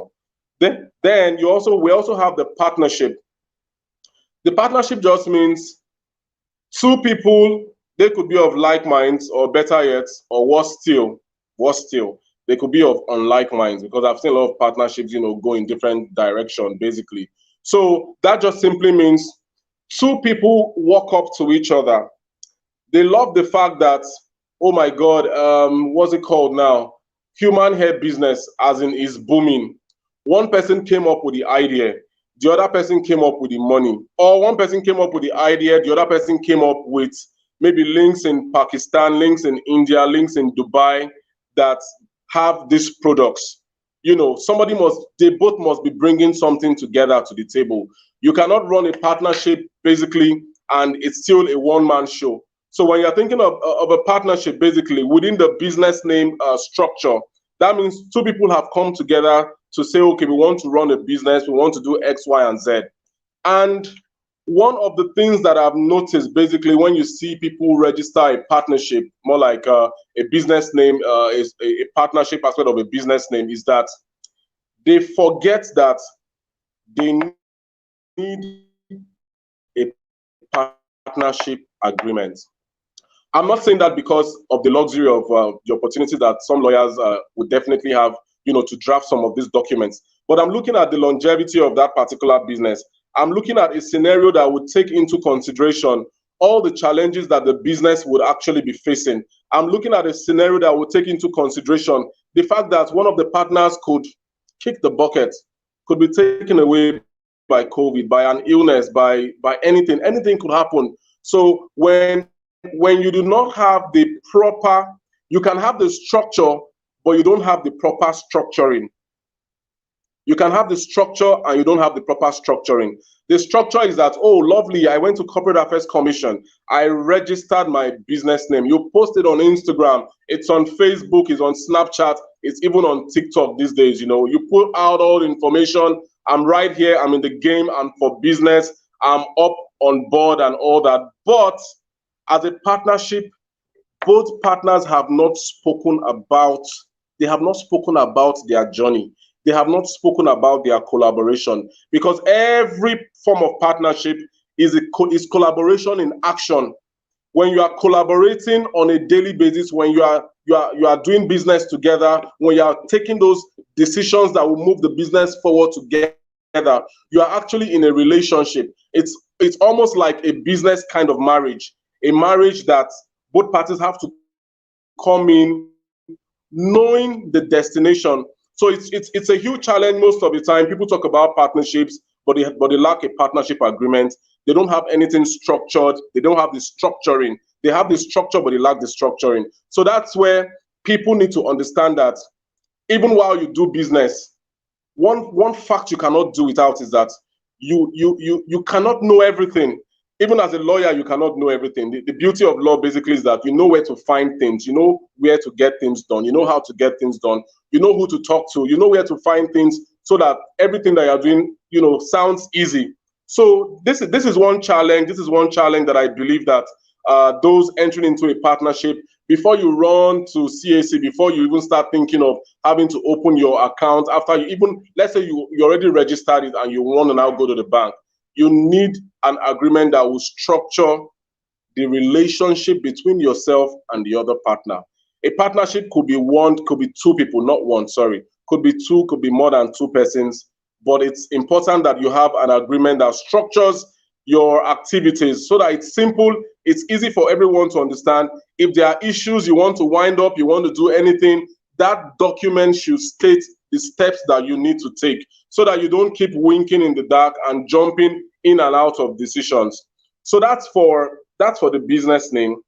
That's for the business name. It's interesting, and I'm actually excited. You know, the federal government last year had a promo for business names, and a lot of people were captured under the business name nest. Yeah, then I want to address one misconception about business names, basically, that a lot of people actually have, and that has to do with taxation. I wouldn't delve into the field of taxation in that sense deeply, because it's something that would take a whole lot of time. But basically, people have this belief that once you register a business name, you are free from tax. I'm taking a moment of silence, you know, so that could sink in. Are you free from taxation? You are not. There are certain tax components that definitely do not apply to business name registrations, basically. And to begin to discuss that at length, I have very limited time. But basically, the point is this. When you register a business name, you need to then proceed to get your tax identification number from your state inland revenue service. Your state inland revenue service grants you that particular number then before you can go to the bank. So business names pay taxes. Business names pay taxes. That should sink in, because I get that question a lot. People ask that question, they think they are free of it. They can do business, make all the profit. Yet they want steady power. They want to drive on the roads. They want security. They want all of those things that the government is providing. And they just feel that maybe the business name structure is just something like a freebie. The government is running a freebie system. No government runs a freebie system, because government has to provide certain services, for you and I. And basically, those services sometimes have to be funded through taxes. So let's get that sorted out, that business names, a business name registration, as an owner of a business name registration, you're supposed to pay taxes. Then another thing I would like to also dwell on is the liability structure in a business name. I hope I'm not dwelling so much on it, because I feel that is also actually important. When you register a business name, let's say my name is Razila, for example. Razila goes to the Corporate Affairs Commission. I, Razila, I register my business name, Razila Concepts, to deal in hair products, hair accessories, to also deal in logistics services and all that. Then I have a bike on the road. My bike gets into an accident. Fortunately, no life is lost. But he ran into a fruit shop and destroyed all the fruits. Then the fruit owner begins to wonder, who am I to hold responsible? As a business name, you don't have that legal protection. The legal protection is not there. So what that means is, when anything goes wrong within your business while you operate it as a business name registration, you are personally liable. Razila is personally liable. I just felt I should drop that in. Those are just two major things that, at least would add value to the knowledge that we hope that this platform generates in due course. Then going forward, oh my God, I'm almost 17 minutes on. What have I said in 17 minutes? Okay, let me just quickly talk about the next most popular one, which is the limited liability company. Hooray to everyone out there, who has registered or who is about to register a limited liability company. Now the federal government has made it so very much easy that you can now have a one director limited liability company. That's one person now. You can say, okay, I don't want anybody. After all, I'm the one really going to be taking the risks and all that. I need that structure because I need the legal protection, and I need to have it registered, just me alone. And you also have the option, which we didn't have in the past, where it was compulsory that you need to have a company secretary. Now it's an option. If you want a company secretary in your documentation, it's optional at the moment. Then the beauty of a limited liability company is in terms of its formation. In forming a limited liability company, it has been conceptualized that you need to think of two major things. You need to think of management. In thinking of management, you are thinking about the directors of the company. Who are the directors going to be? What is the role of a director? What is he even directing in the first place? That is management, company management, the directors. Then also you are thinking of the shareholders. Who the heaven are the shareholders? Like, do they hold shares? Like, how do they hold the shares? I get this question a lot when people now want to talk. People are talking about maybe a company registration, 20 million share capital, for example, and they are wondering, they are thinking, do I need to have 20 million naira in my bank account? The answer is no. In fact, even at that point, you don't even have an account in the first place. The 20 million shares is only a representation of the ownership structure of that particular company. That ownership structure is further understood by the minimum share. That's one, sometimes it could be a naira per share and all that. So you might have 20 million shares at 1 naira. So that's the valuation. That's the share valuation at that particular time. So you have the shareholders, You have the directors. As the case may be, you may actually have this company secretary, or you may not. It's now optional. In the past, it was very compulsory for you to have a company secretary, and the CAMA is very clear about the things that a company secretary must should bring to the table in terms of the meetings of the company, the documentation, all of these factors, all of these things that the company secretary should be doing. So who is a director? What does a director actually do? The director is in charge of the management of the company. The shareholders evidence the ownership. Who owns the company? So when you wake up one day and you are thinking, who is the owner of this company? You have to talk about the shareholders. It's in the share capital aspect of the company documentation or registration that you can actually determine who are the guys behind the scene calling the shots and pulling the strings in the company. Who are the guys that own this stuff? So you find that from that's the shareholding aspect of a company registration. Then also I talked about the legal protections that you do not get in a business name registration, and the fact that you actually have that legal protection within a limited liability company structure. Although there's a proviso, there are exceptions. Like for example, in the case of fraud, you will not say that, oh, because I have legal protection, the law sees the directors or the shareholders as distinct personalities. So Rahizi, for example, is the director of Rahizi Global Limited. Rahizi is different as an individual from Rahizi Global Limited. So where you now have Rahizi Global Limited engage in an activity that is fraudulent,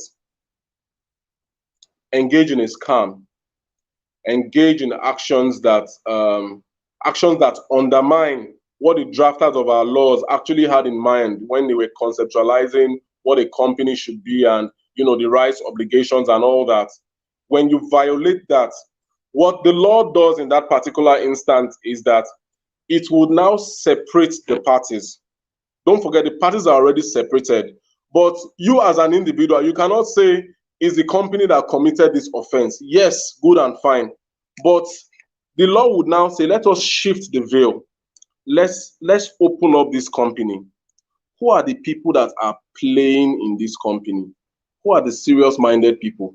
Who are the people that actually committed this fraud? Who are the people that used the good name of this good company to now commit an offense or to commit fraud? It's in that kind of a scenario that the law will now be looking at the individuals that are actually responsible for a company having issues, a company having a court case, a trial, all of these things. That's where it actually comes in. So that protection, as beautiful as it is, it does not hide you away. It does not take you away from liability, for example, where liability is actually due to you or on you in case of certain things that you may have done or things that you may have not done, as the case may be. So that's a very very important distinction. Then another beautiful thing that I also want to just say here today is that you cannot use. I've listened to a couple of individuals who call and they're like, I want to run like a betting company. What they mean is a business name, but they call it company. They kind of mix the words, once in a while. And you are telling them that, okay, there are certain things that you cannot do with a business name registration. A business name registration now, for example, cannot be used to open a bank. You cannot open a microfinance bank, a commercial bank, any kind of bank with a business name registration. You cannot run an airline. You want to take people from Lagos to Abuja by air. You cannot do that volume of transportation in terms of even the risks involved. You cannot do that. You cannot do high risk activities majorly with a business name registration. That's very subjective anyways. You cannot actually do that. You cannot run a security company, a private security company with a business name registration. There are several laws that we have in the country. There are several rules, there are several regulations that determine whether certain activities can be carried out either by a business name or by a limited liability company. So for example, when you are thinking of all these high value activities or even financial services sometimes even investments, you cannot do those things with a business name because the law is very particular about the fact that you should not be carrying that weight of liability. Imagine a plane crashes, God forbid, on a business name. It can't even happen because you can't register that with a business name in the first place. It's too heavy. It's too heavy for a business name to swallow. It's also beautiful to note that sometimes for the purpose of contracting, now I'm delving into things that people naturally would use business names for or want to use it for, or things that people want to use a limited liability company for. You would see that on certain advertised contracts. Hello? Okay, so sorry. It's the network. So sorry. Okay, can I go on? Yeah, please, you can. All right, thank you very much. Yeah, so you would see that in certain contractual scenarios, most times you cannot necessarily use a business name to run certain kind of contracts, especially contracts in some cases where it is clearly stipulated by either government regulations and all of that it must be a limited liability company of maybe 1 million share capital, tax clearance certificate attached, all of those requirements and all that. You cannot use a business name to do that. So if, for example, you are thinking of maybe you have the social capital and you are thinking of, okay, I want to engage, I want to begin to do contracts. I have what it takes. I have a company with a very robust profile. I have a trail. I have a track record. I want to break into the contract space.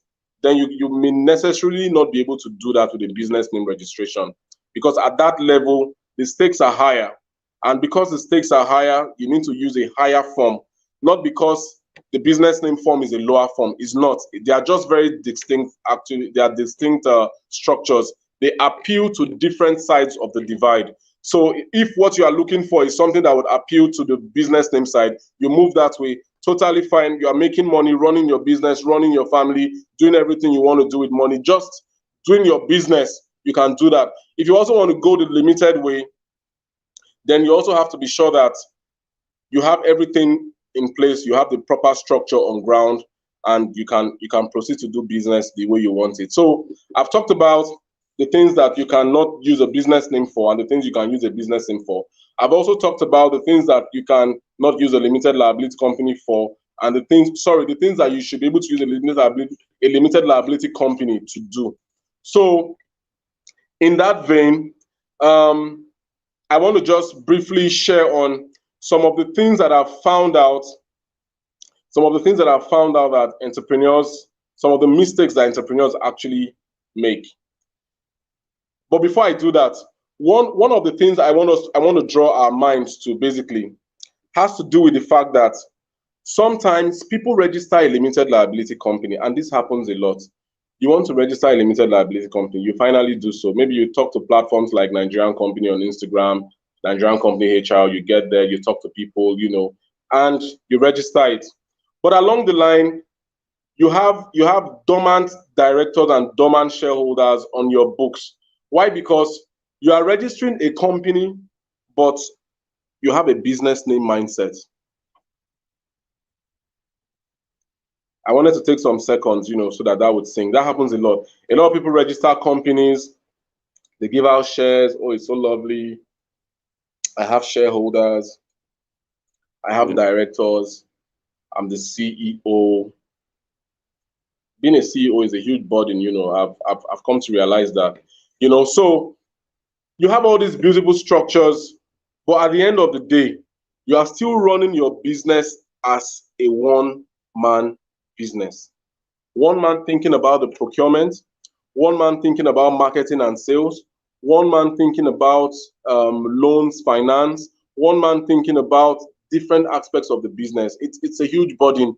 So it is not contemplated that when you are thinking of registering a limited liability company, you should also now be thinking that, okay, you are going to do everything all by yourself. Everybody in the document except you, they are just there so that you can fulfill all righteousness with the structure and all that. That is not the case. And that brings me to one of the final things that I actually want to talk about is the shareholders agreement. A lot of shareholders have come into companies. People have done transactions, done deals, no shareholders agreement. There's nothing to state or to take care of the relationship between the parties in that particular company. Good and fine, you have the articles and memorandum of association, you have all of those beautifully drafted, content that CAC provides with as a template in the registration process. Awesome, magnificent, wonderful. I love that. But it is a mistake a lot of entrepreneurs are making day by day. You go into a company, for example, you're not even considering the stake that what the other person is bringing on board. It's just an interesting thing. Okay, you come on board, take 50%, I take 50%, or let me take 49 or 60, you take 40. Then you now realize that you now want to do something interesting. And don't forget, this other person that you brought on board, there's no shareholders agreement. There's nothing that states how your relationship, the relationship of all the parties in this particular company would actually run by. It's an error. It's an error of judgment. Sometimes the amount that you would actually pay for a professional to do that due diligence for you before you even start thinking of the operation of the business itself. There are a lot of things that go on in companies that I've seen. I may not be able to share them because of time. And it's just important that before you make that leap, you have to think the entire process through. And today I was listening to, I've heard it said today, I heard it said today, somebody was talking online and she mentioned the fact that as an entrepreneur, you don't have to do everything. I wanted that to sink. You actually don't have to do everything. You don't have to be the accountant. You don't have to be the lawyer. You don't have to be the auditor. You don't have to be the marketing person. You don't have to be the salesperson. You need to have a mindset of a sponge, not all those local sponge that cannot, draw water. A sponge, a real sponge. Okay, let me even say a foam so that I don't confuse people. You need to be something that you can suck in. You can suck in information from your lawyer. You can suck in information from your accountant. You can suck in information from your architect. You can suck in information from all the professional skill sets that you require for your business to be a whole lot better managed, better structured, so that at the end of the day, when people are even thinking of the valuation of your company, they will see clearly from your books that you have not really operated as a novice. You've not operated as somebody who doesn't really know what he or she is doing, but you've operated as someone who has superior information. And that superior information is information that you have come about by having to get people that have the requisite skill sets to come on board on your team. So that's actually one area I wanted to really share on, and I found that to be very, very important. I know that my 30 minutes is up. I want to just try. Is it up really? Okay, I don't think it's up. I've used about I've gone about 22 minutes. Yeah, about 22 minutes. Yes, I still have about 8 minutes more. So in the next 8 minutes, I would just want us to consider certain things. The beauty now. Let's talk about the beauty. We've talked about that initially when I started. For a sole proprietorship, your tax obligations are way less. They are way less. Sometimes it's even better so that you can test your business model to even start with a business name. Just test the market, test your process, test everything. There's an opportunity for you to even upscale. It's called an upgrade. You can upgrade your business from a business name to a limited liability company. Maybe after a while you have seen that, okay, this is working for my business or this is not working. You can actually make that decision, and it still works for you. So that's one thing. That's one of the benefits that you can actually have. We've already talked about taxation for sole proprietors, although not in depth anyways, but I've tried to make you understand that sole proprietors, you pay taxes.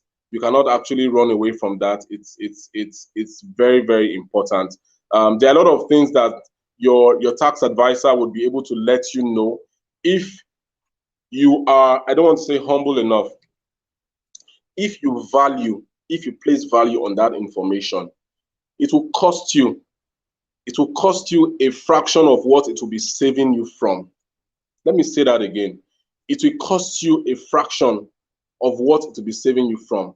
So if, for example, because of the fact that you don't have like solid people on your team to give you proper advice. Oh my God, I'm actually above 30 minutes. I just found out I was using the wrong timing system. But let me just wrap this thought up before Jerry joins me here. I've missed him for the past couple of minutes. Yeah. So if you are to pay a tax consultant maybe 50K, let's just say 50K for example, know that the value that that person is giving you is saving you from a liability of at least 100% or even 1,000% of what you're actually paying for. So, for example, you want to engage into certain businesses, you don't necessarily even understand the fact that you must keep your personal expenditure out of your company expenditure. You must be able to create that diversion, that difference. That even shows that you're even structured in the first place, because you cannot be say, okay, you want to buy shawarma, you go to your company account and you take money from there. It doesn't actually make sense. So you find most of all the structure consultants that we have online on social media, they talk about separating this, separating that. You know, that's good wisdom, that's intelligence. Right now, I don't know if we'll be having a Q&A kind of or a discussion with Jerry. Jerry, if you're hanging behind the scene there, please, you can come up stage. It will be nice to have you right here. This place is I think before Jerry comes up, I hope that this has been actually valuable. 30 minutes, it's not such a long time to be able to give this the kind of value that we would have expected that you have. But I'm sure that at least you've been able to learn something, no matter how little it might actually seem. And I hope that with the information that we've passed on here, even if the only thing you heard about was a partnership agreement and a shareholders agreement, and that's actually on the basic level, if that's the only thing that you've actually taken away from this particular conversation, trust me, you've taken away so much that would save you a lot of headache, a lot of stress, in the long run, or better yet, even in the short run. Jeremiah, sorry, I call you Jerry, but Okay, wow. I must say that you really, talk at length, but then I wasn't even looking at time for you because I know that you should do about 40 minutes. And again, we had a little each during your your session when you were talking. Okay. Please, guys, if you have questions, kindly drop it in the comment box. Meanwhile, I have some questions here that I would like to ask on behalf of people. And I'll start with the registering a business or a company. So many people come and they say that they want to, just that they have a big plan. Their big plan is to own a group of company. So I want to talk a little bit on what does it take to establish a group of company. You see some people, they just come and say, I want to register just this group of company. They've not registered, they don't have any business before, but they are just coming on board for the very first time, and they are interested in registering just this group of company. So please, I want to shed more light on that. All right, thank you so very much, Jeremiah, for that question. For group of company registration, basically, one thing you must have in mind is the contemplation of that particular process is the fact that you must already have been in business. Been in business at least with your first company, then you also get into business with your second company. From your second company, you get into business. These are like the minimum requirements. With your second company, after your second company, you also have your third company. So you must already actively be in business. You cannot just wake up from the snow side of life and the next thing you are thinking of is that you want to register a group of companies with no business experience, with no business exposure, with no structure in place. It's what I've found, over the years. A lot of people just like the idea that maybe they will say Razila group of companies, CEO Razila group of companies. I see that a lot on Instagram, and I'm very sure many people that use that don't even understand what a group of companies is actually about. They're like, okay, I have this business, it has subsidiaries. They don't understand the subsidiary concept. So I don't want to sound too legalistic, but to talk about a group of companies, you must already have registered 3 independent companies. 3 independent companies where you have one director cutting across all the 3 companies. So it is now the duty of these 3 companies to now decide that we want to register, 3 of us are coming together to register an umbrella company over us, which will now act as a group of company. So that 4th company is now group of companies. It's now the group of companies. Then the 3 companies that came together to register that 4th one, those companies are now known as the subsidiaries. So that's actually how it works. So it's also in terms of the formation of a group of companies, the shareholding of the group company must be higher than the average of the other 3 companies. So let's say if the first company was 1 million shares, second company 1 million share, third company 2 million shares, the group of companies cannot be 2 million shares or 1 million shares. It has to be at least 3 million share capital for the group of companies. There are a whole lot of other things, board resolution, all those blah, blah, blah, and all that. I don't think that might be too valuable, at this point in time. But basically, just have it in mind that before you go on that group level, you must have tested yourself in the little things before you come up to the big things, basically. Okay. Thank you. Somebody is asking a question in the comment box. That's it on the screen. Okay, is the tax deduction automatic? If tax deduction was automatic, as a lot of people would not even be doing this. But I'm just saying that on a lighter note, anyways. It's not automatic. It's your civic responsibility as a Nigerian citizen to pay your taxes. So basically, what you do, one of the simplest things that you can actually do, you can look for a tax advisor, somebody that has that experience and exposure, who would be able to take you through the murky waters of taxation.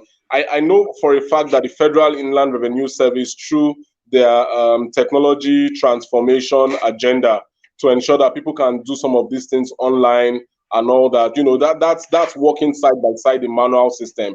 So you can easily walk to any LIRS office, any FIRS office, any tax consultant office, any auditor's office.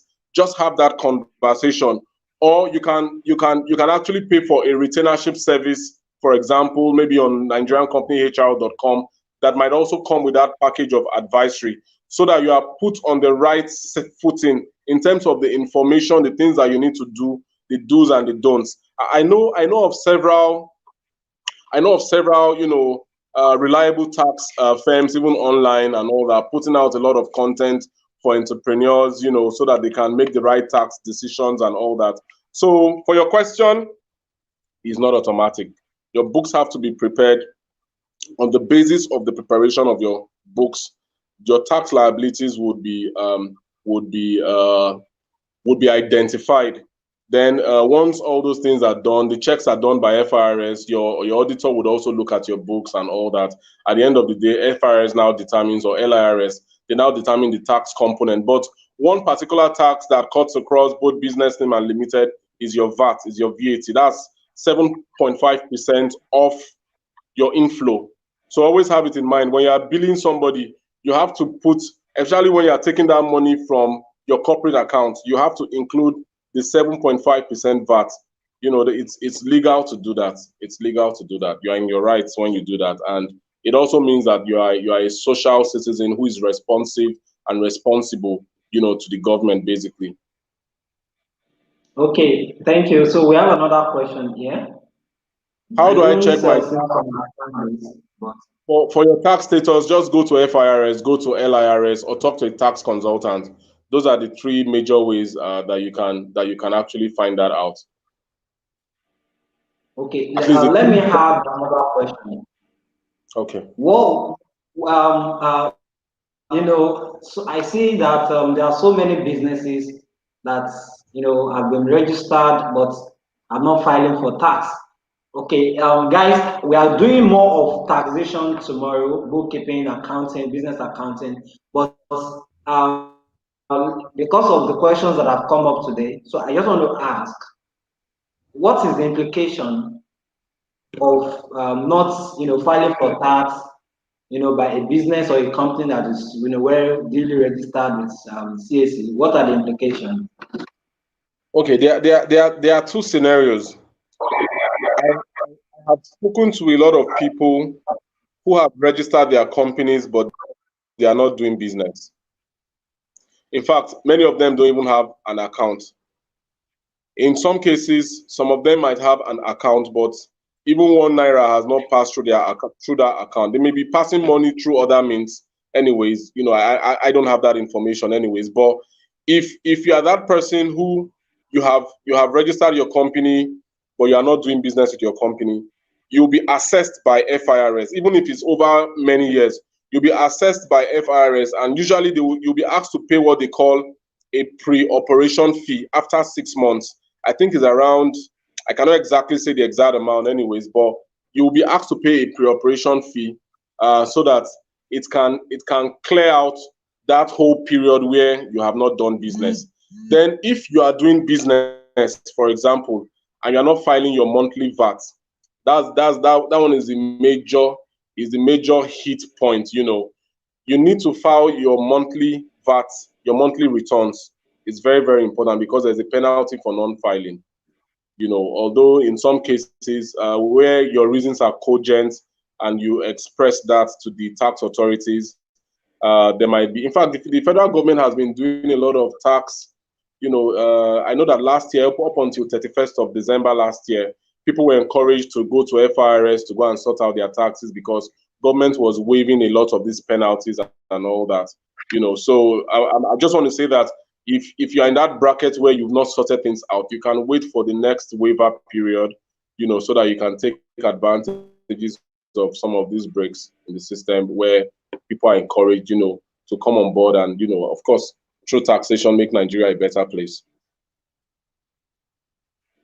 Okay, thank you. I don't want to really dig deep into this taxation because we are doing that tomorrow. We have a guest who will be talking largely on that. But I also have another question. You mentioned about partnership, and then you mentioned about the new Kama now that allows even an individual or one person to register a limited liability company.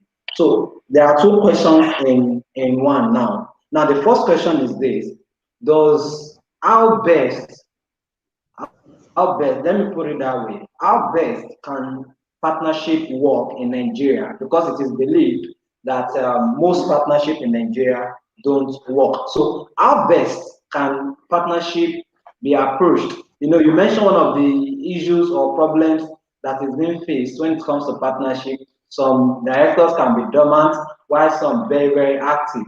That kind of partnership is not, for me, is not a working partnership. So, how best can partnership work in Nigeria? How best should it be approached? And Well, of course, the second question is what is the implication? I wanted to talk about the implication of this new KAMA that affords one person to register a limited liability company. What is the implication of it? Yeah, so let me first address address how best can partnerships work. If you go into, I see partnerships as a collaboration, collabo. Like, when people are talking, I make we do collabo. Like, you want to run a soundtrack in entertainment sector and all that. Let's collaborate. Davido and Whiskey doing a collabo. I'll be very excited to see that. So that's what a collaboration is. Two parties in action, two parties taking action. That is what a collaboration is, or a partnership is really about. Where it's one party in action and the other party in sleep mode or something, that's really not a partnership. And the thing is, most people jump into some of these things. Sorry, something covered my screen. Most people jump into some of these things without thinking of the long-term effects.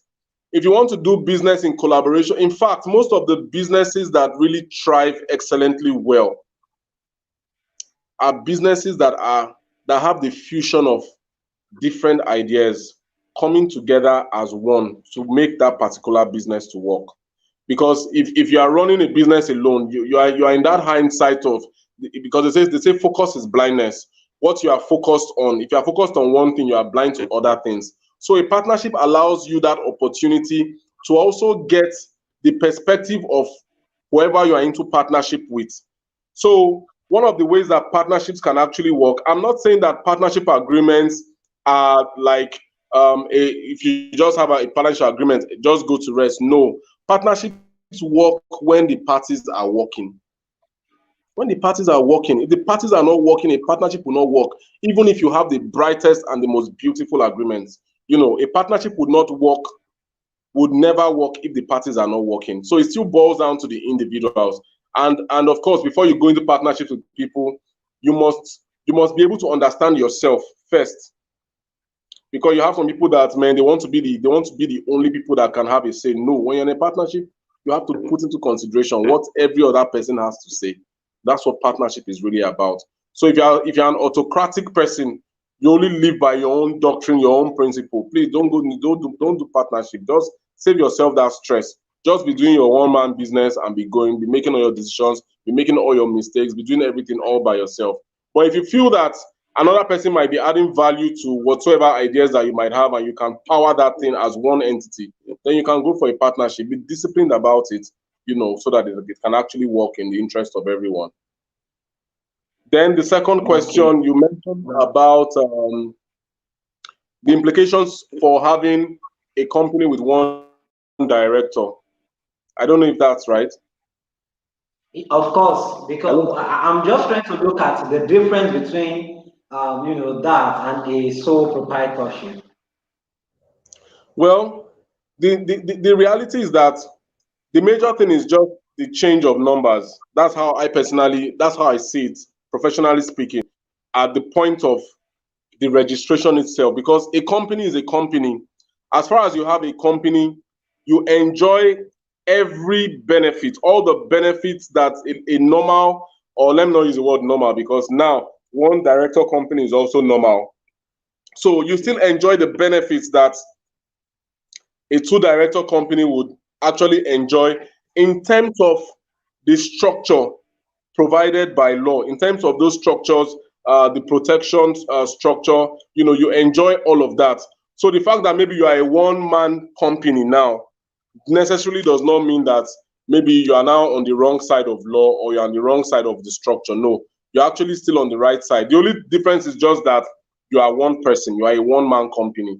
And that has been done because of this issue of dormant directors. People are just director on paper. They are not solving any problem. So some people just want to go into this thing. Like I said, they have all it takes. They are confident, they are bold, they are dexterous. They just want to get this thing done and over with. So they don't want that burden of a partner that they cannot vouch for. So they want to go this alone. So if you are that person, you are a go alone kind of person. You want to just achieve what you just have your goals, your plans. You want to get it done. You can actually do that right now. You can register a company as a one-man director. It's allowed. There are no negative implications in my own view. In this whole legal stuff, when you say one thing, another lawyer might have another view. Yeah, but in my own personal view, I think it's good for ease of business, because if you don't have any business having to tag along with any other person, then there is absolutely no reason why you shouldn't tag on your journey all by yourself under a limited liability structure. And that is what the newcomer has actually done, to give people that have all it takes to go on it alone, to give them that opportunity under, with that limited liability company ceiling, to be able to operate and do business in this country. I think it's an awesome initiative, and it would actually help a lot of persons, make decisions faster. The advantages, I don't want to dwell on, the one man disadvantages. We've already talked about that in the business name stuff, when I talked about a business name, one sole proprietorship and all that. Some of those disadvantages could also apply in terms of operations to a one-man company. But by and large, it's for the ease of it, for the decision of it, for the actions, the activities, no restraint, no restriction. You have the picture, you are going straight forward, you are getting things done. It's actually welcome. Personally, it's a beautiful thing. I've had people who are already using that system already, and they are happy about it. Okay. Wow. Thank you so much. Thank you so much. Guys, I don't know if you have any other question. If you have other questions, please you can drop it in the comment box so that we can move forward from here. Okay. See, I must confess that we really had a great time with you today. Thank you so much, Jeremiah. Talking, talking to us on business structure. And it's nice seeing your face for the very, no, let me say for the very first time. I know we have I've not checked met physically, social media, but at least for but our faces we to be have, we side have, by side we on have the screen is the first time. Okay. Yeah, So, but of course, I know that very, very soon we'll meet somewhere, very, very shortly. Okay. very well. So I guess there are no questions from people. So, and I want to just seize this opportunity to say thank you. But before you go, I want you to, for people who are all the things you have mentioned, there will be need for guide. You mentioned the drafting of partnership agreements, so many things. Please, from your company, Nigerian company, what do you offer that everyone who is on this summit today, and those who will be watching the replay, how can they leverage on you, of course, this summit to get discount from the things you offer as a business, either your services or your products. Just share with us, please. All right. Basically, what I can say is you can visit www.nigeriancompanyhr.com. www.nigeriancompanyhr.com. When you go to that site, there are several packages on that site. If maybe we may need to come up with like is it a promo code or something that people can mention, and once they do, we'll definitely know that actually they are coming from this particular platform. But if you visit that platform, once you get there, if there's anything you love, the beauty of that platform basically is it tries to solve the problem of businesses and entrepreneurs who want to focus on their business while they have the professionals plug into their business to focus to help them drive certain areas that their attention might not be on. So you can actually go to that site. There are several things you can check up on there. Agreement packages, different kind of packages. Just look it up on nigeriancompanyhr.com. If you have anything you would like to share, you can also look us up on social media, on Instagram, on Facebook. Drop a message. Let's get talking, and let's see how we can support you. At a very good discount coming from this particular platform. I think we would be able to offer you within the next couple of weeks. Let's say in another 1 to 2 weeks, if you are ready to make that decision, a discount of 20% coming from this house. I'm sure that you would not regret the opportunity. And also, you have a retainership plan. That retainership plan, it gives you the opportunity to tag along with a team of professionals for a whole year. You don't have to think on any. You are talking of negotiation. You are talking of your compliance issues. You are talking of your template drafting. You are talking of document reviews. You are talking of, just mention it really. You have people that would support you all year long. With a whole badge, or should I say a whole garage of services. So it will really be fun to have you join our family, and you'll be glad you did. And of course, up till this moment, we have through the project I manage, we've been able to work with over 1,300 entrepreneurs from across the country and overseas. And I believe that it's not going to be a bad idea to have you on board as well.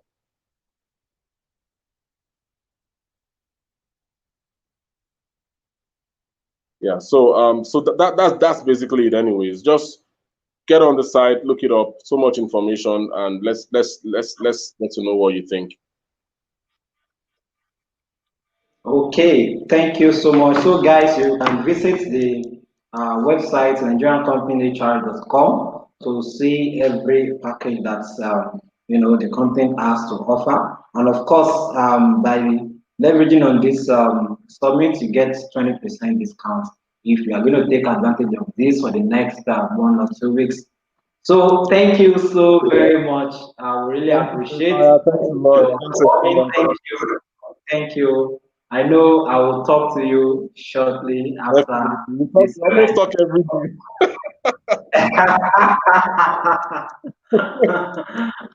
Yeah. All Yeah. right. Thank Thank you. you so much. Have a blessed evening. You too, my brother. Thank you. Thank you, our viewers as well. Thank you. Bye, guys. So everyone is actually saying thank you. I don't know if you can see their comments. So everyone is saying Oh, thank you, wow. thank Thank you, you, thank guys. you. Thank you, guys. I really appreciate that. Thank you so much. Thank you so much. All right. Okay. Yes, Bye sir. bye. Bye. So, guys, wow! I must confess to you, the beginning was as if this summit would not hold today, but here we are at the end. It's been awesome. It's been awesome. It's been worth it. I must confess to you. So much information has been discharged to everyone today. And so tomorrow we are having another exciting times, and tomorrow we'll be having Okedemeji.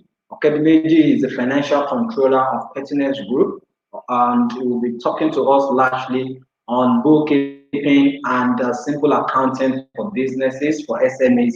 And of course, we'll be having Jeffrey Ehikoya Itepu, who would also be talking largely on sales and marketing strategies for SMEs. So you don't want to miss the session tomorrow, same time, 4 p.m., and we'll kickstart this session. I just hope and I know, and I'm full of hope, full of energy that we're going to have another great time together tomorrow. And of course, I'll also be taking or talking largely to SMEs. So, guys, thank you for being a part of the day one of the summit, of the Wealthy Business Summit 1.0. Thank you so much and see you tomorrow. See you tomorrow. I really appreciate your coming.